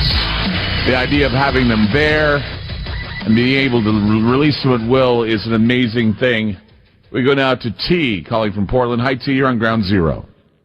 Wow, great show tonight, Clyde. I mean, this is awesome. Having Freeman, Rex, and you, it's like back in the Ground Zero Lounge. I remember I was there at that show. I remember Freeman talking about the fish head symbolism and all that, and you guys were talking about CERN. Mm-hmm. And, I mean, wow. I mean, this is awesome. And really, I think you guys should do a podcast every month. You guys each have very unique perspectives. And I think that'd be a great idea if you guys did, just an hour or something. The Infernal Trinity on the internet. That's what we call it, the Infernal Trinity. Yeah. What's that? What's that, Freeman? Maybe I'll be able to get you guys onto my podcast over at freemantv.com. I'd love it. It'd be great. Yes, That would for be sure. awesome. Definitely. All right. We got agreement all around. Thank We you, got T. agreement. We'll give you. Thank you for the great idea. We'll be on Freeman's broadcast pretty soon. Okay. Sounds good. Okay. So what do you want to talk about tonight, T? Well, really, I mean, first of all, I'd like to congratulate you on your syndication and on your big night. Thank you. And the next, you guys are just touched on so much tonight. There's just so much going on at the same time. We got all these shootings going on, all these big events, the government ramping up for something with all the ammunition. And then there's, like you guys are pointing out, all these rituals and symbolism, and it's just so hard to keep track of it all. It's so hard to comb through it to see what's what, because it's ramping up. There's more and more of it, like every day, and I almost can't even believe it. Right. It just is amazing in the thought processes of where is the spirit of America? Where have they taken all the souls that would normally scream out for freedom, scream out for the ability to live happily in a country that is supposed to be looking out for the best interests of the people, taking their pain away, or at least keeping the pain at bay, fresh food, fresh water, not even that anymore, people fighting for everything. The spirit and soul has been diminished, has been tranquilized, and now we have to deal with our bestial selves, which is something that I think was the underlying theme of the show tonight, where we didn't come right out and say it, but the idea was that we've been made into beasts by a beastly group of people who want to manipulate and warp the soul. No, we've always been beasts, Clyde, and beasts that forgot that that's what we were and decided that dreamt of being humans, right, as opposed to humans that dreamt of being beasts. So it's like that's our natural productivity. So we shouldn't feel bad about keeping that. us beasts is to really keep us down, to keep us on a lower level, so we're not really paying attention to what all is going on. I believe that animals are freer than humanity because they are truer to their natures. That's just my perspective. I'm not trying to... So do you think we're lying to our nature, Rex, when we're being... Yeah, I think we've been behaving? conditioned against that over time and space and circumstance. So what, would we be predatory beasts if we weren't curtailed? We're most definitively predatory animals. Would you rather see a world of us being predatory? We already are. We just delineate that into moralistic terms. We try to give new definitions to it to make ourselves feel more integrated into the human construct. So would you say the killers? We all have the killer instinct. So all the killers are more normal than those who are behaved. Well, you look at somebody like kind of like a construct in a story, like Hannibal Lecter, for instance. Here was somebody who's like a super predator, but also highly intelligent, but very in tune with his own nature. And even though he realizes deep down inside of his heart of hearts that, in any normal, quote, sane society, they would never have let him live, they did nevertheless. And why did they do that? Because humanity is still too soft and involved in the idea that we need to fetishize the heartbeat. If it beats, it has worth, and therefore it should be kept beating. And maybe that's not the best thing. So what you're saying is that basically is sort of a duality where we are beasts, however, we're trying to get away from that by morally reasoning that way. We should just accept the fact that we have this dualistic nature and work the best we can within that. And that's a satanic perspective. And outside of that, there will be a position of eternal conflict, especially when you say, well, it's only got to be this way or it's only got to be that way. And we can't have any kind of any type of equilibrium between the two. So. Well, great. That's all I had tonight. Well, T, thank you so much for calling the program, and thank you for being part of our national night tonight. I was very excited to be a part of it as well with all of you, and thank you so much for your support. Yeah. Have a great night, Clyde. You too. Take care. Bye-bye.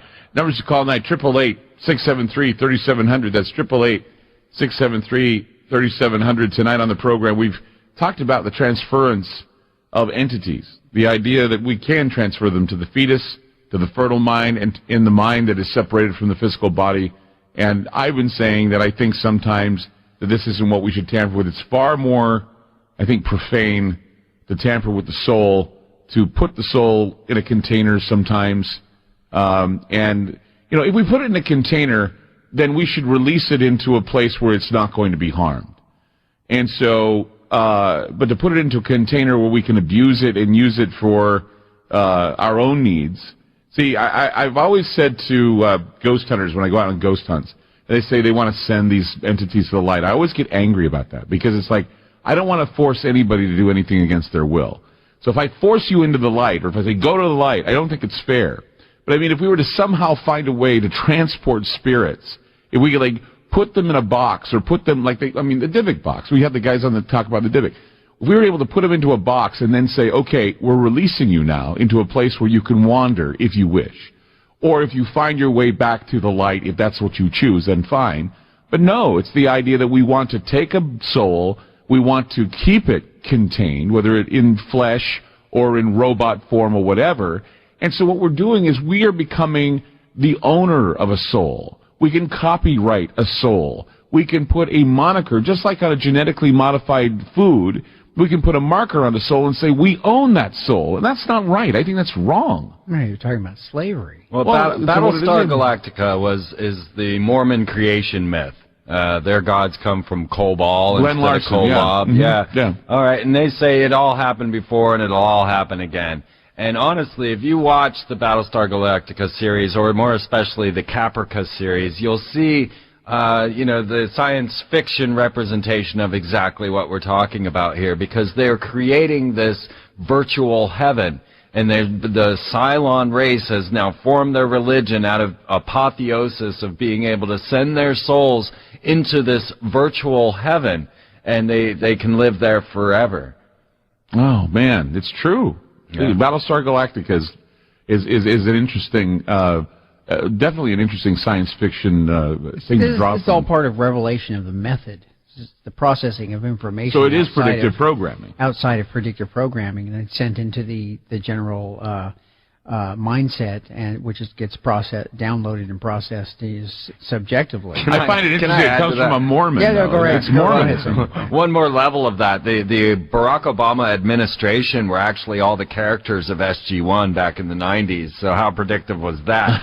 You got to see that for yourself again, but it's the truth. Science fiction becomes reality. Revelation of the method. Casey, hi. You're on with Rex Church and Freeman. Go ahead. Yeah, I just wanted to say I'm really loving the topics and the subject that's been shared. I come from a lot of this. Back in the 70s, when I was growing up in my generation, I was more into backmasking and stuff like that back then, and stuff yes, we can. It's been up my alley because I've never really studied anything, as far as reading material goes, as far as not reading something that had subject and depth to it. And like I said, I studied a lot of backmasking back in the 70s, and like Stairway to Heaven was popular for a long time, in 80 years. Here's to My Sweet Satan. Yeah, exactly. And when that song is played backwards, it says in there, you must live for Satan. Satan is God, and they just the people kind of laugh it off. But same token, when they ask Jimmy Page or Robert Plant how I got in there, and they go, well, we don't really know. And Jimmy Page was quoted for saying, well, I go to seances from time to time, and I'll hear things. Well, he was a Crowleyan magician. Hey, he lived in Crowley's house on the Loch Ness. Yes, he was. Yeah, the Boleskine house. And now they're saying that perhaps there were a lot of entities that were existing in that house. Yeah, and supposedly that was responsible for the death of John Bonham and several other people that had partied and drank too much there. And yeah. Well, I just challenge you to take Yes We Can and reverse it and see what happens. Right. Or just watch my video, Obama Satanic Youth. Do you know what Jesus loves you is backwards? No. We smell sausage. Just thought I'd tell you that. All right. You got somebody's nose too close to somebody else's loincloth? No. Casey, thanks for the call. No, you know who taught me that was Reverend Stang from the Church of the Subgenius. Oh, my God. Yeah, Doug. Sniffing somebody's loincloth. Praise Bob. Yeah, exactly. Let's go to Dave. Dave, hi, you're on Ground Zero. Yeah, howdy. Good show and stuff.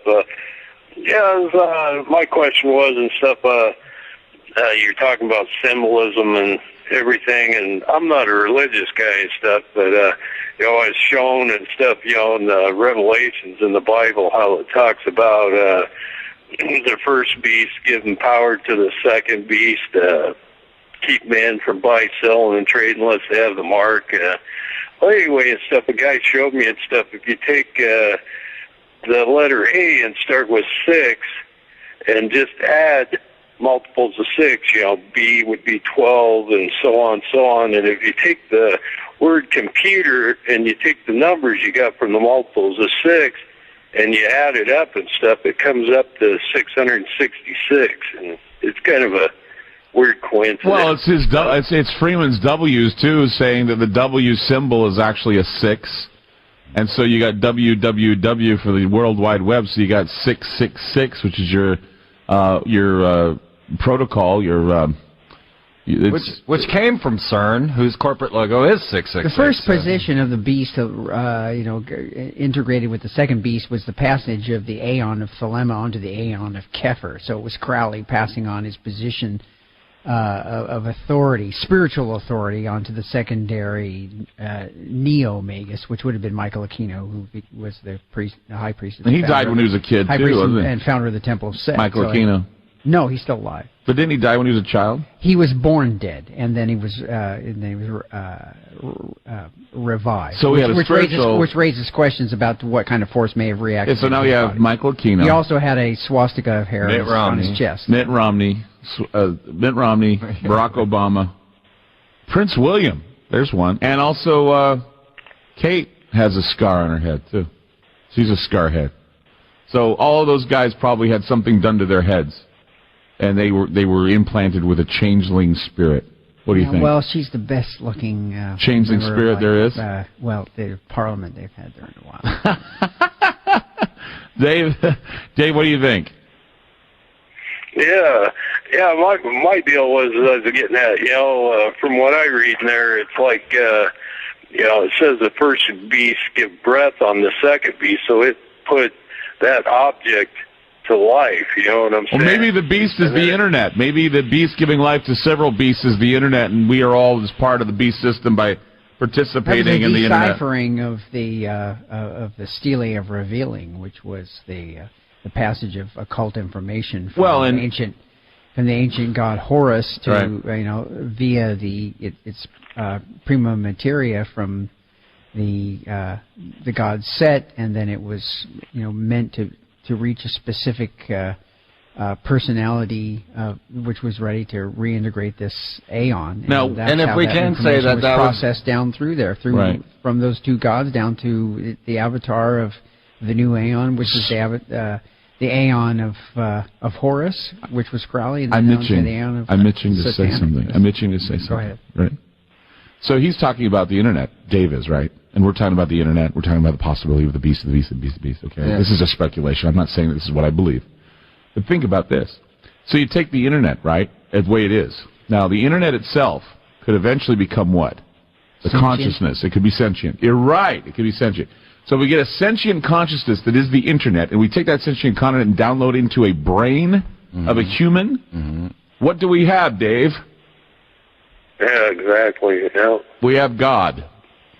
Well, that's the LHC grid. You see, CERN created the World Wide Web, but now they've come out with the LHC grid, which is 160,000 interlocked fiber optic line mega supercomputer that's way beyond the World Wide Web. So the grid is the new web. The grid is the one you're looking for. Maybe so act independently of any type of they've downloaded the entire organic matter, and may say, like, you're not going to push me down into that. I'm going to. So we've already created our God, and it's called the consciousness of the internet to be downloaded into an artificial brain. That will be the end result. And I just wanted to mention that the Stela of Revealing there at the Egyptian Museum was numbered 666. Yeah, that's correct. That's how it was, and it was. Leah Hersig? That was just its identification number. Here's item number 667. Wow. And that's how Crowley discovered it initially. So, the combination lock on that suitcase in Pulp Fiction. Oh, yeah? Was 666. Was that 666? Yeah, it was. No, it's Crowley's wife who pointed him out. You want to be looking at now. She was in a trance when she pointed Dave, that out. look what you've done to us. Look what you've done. Look what you've done. I love you, man. Thank you for being a part of the show. Huh?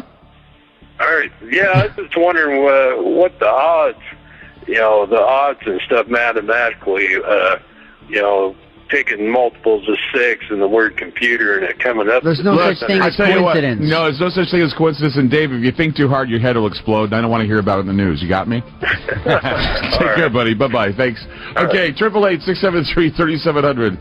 888-673-3700. Boy, we're getting deep. We'll be back. Keep it here on Ground Zero. KXL After Dark. If you question it, you're doing it right. This is not a test. It is the future. Ground Zero with Clyde Lewis. Okay, is anybody ready for the reviews of tonight's show? Okay, we got this. We got, let's see. Tuned into what I thought was Coast to Coast. Oh my gosh, what is this? Guy says, me too, Janet. This is like the Art Bell days. Refreshing. I'm not even trying to go up the dial to one of the other Coast to Coast stations. shout out for a great show. The guy that said his wife was the devil will be grounded tonight.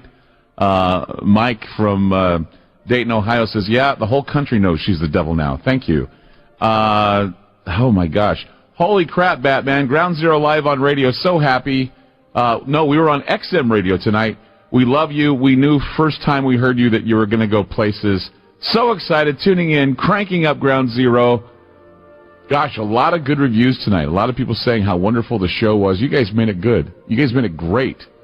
Gosh, I could just go through a lot of people loving the show tonight. Freeman, thank you so much for being on the show. So glad you're in town on my debut. Remember I told you when we were in the Bay Area, I said, hey, buddy, you're going to go on my show national. I know you haven't been on Coast to Coast, but you're going to be on my show. And what a show it was tonight. We just blew it out of the water. Thank you so much. Thank you. Diablos Rex, my man, having you come in was such a great treat. I know you came in from out of nowhere, but gosh, it's always nice to have you. It's always nice to have you when all my big events go down. You're always there, man, and I appreciate you. Thank you. Thank you so much. And the people that are listening tonight, you made it. You made it with me. You make me so happy. I'm glad you're out there. I'm glad you've supported me since 1995. We are now national, and we're going to make it work. Thank you for the support, and thank you for calling.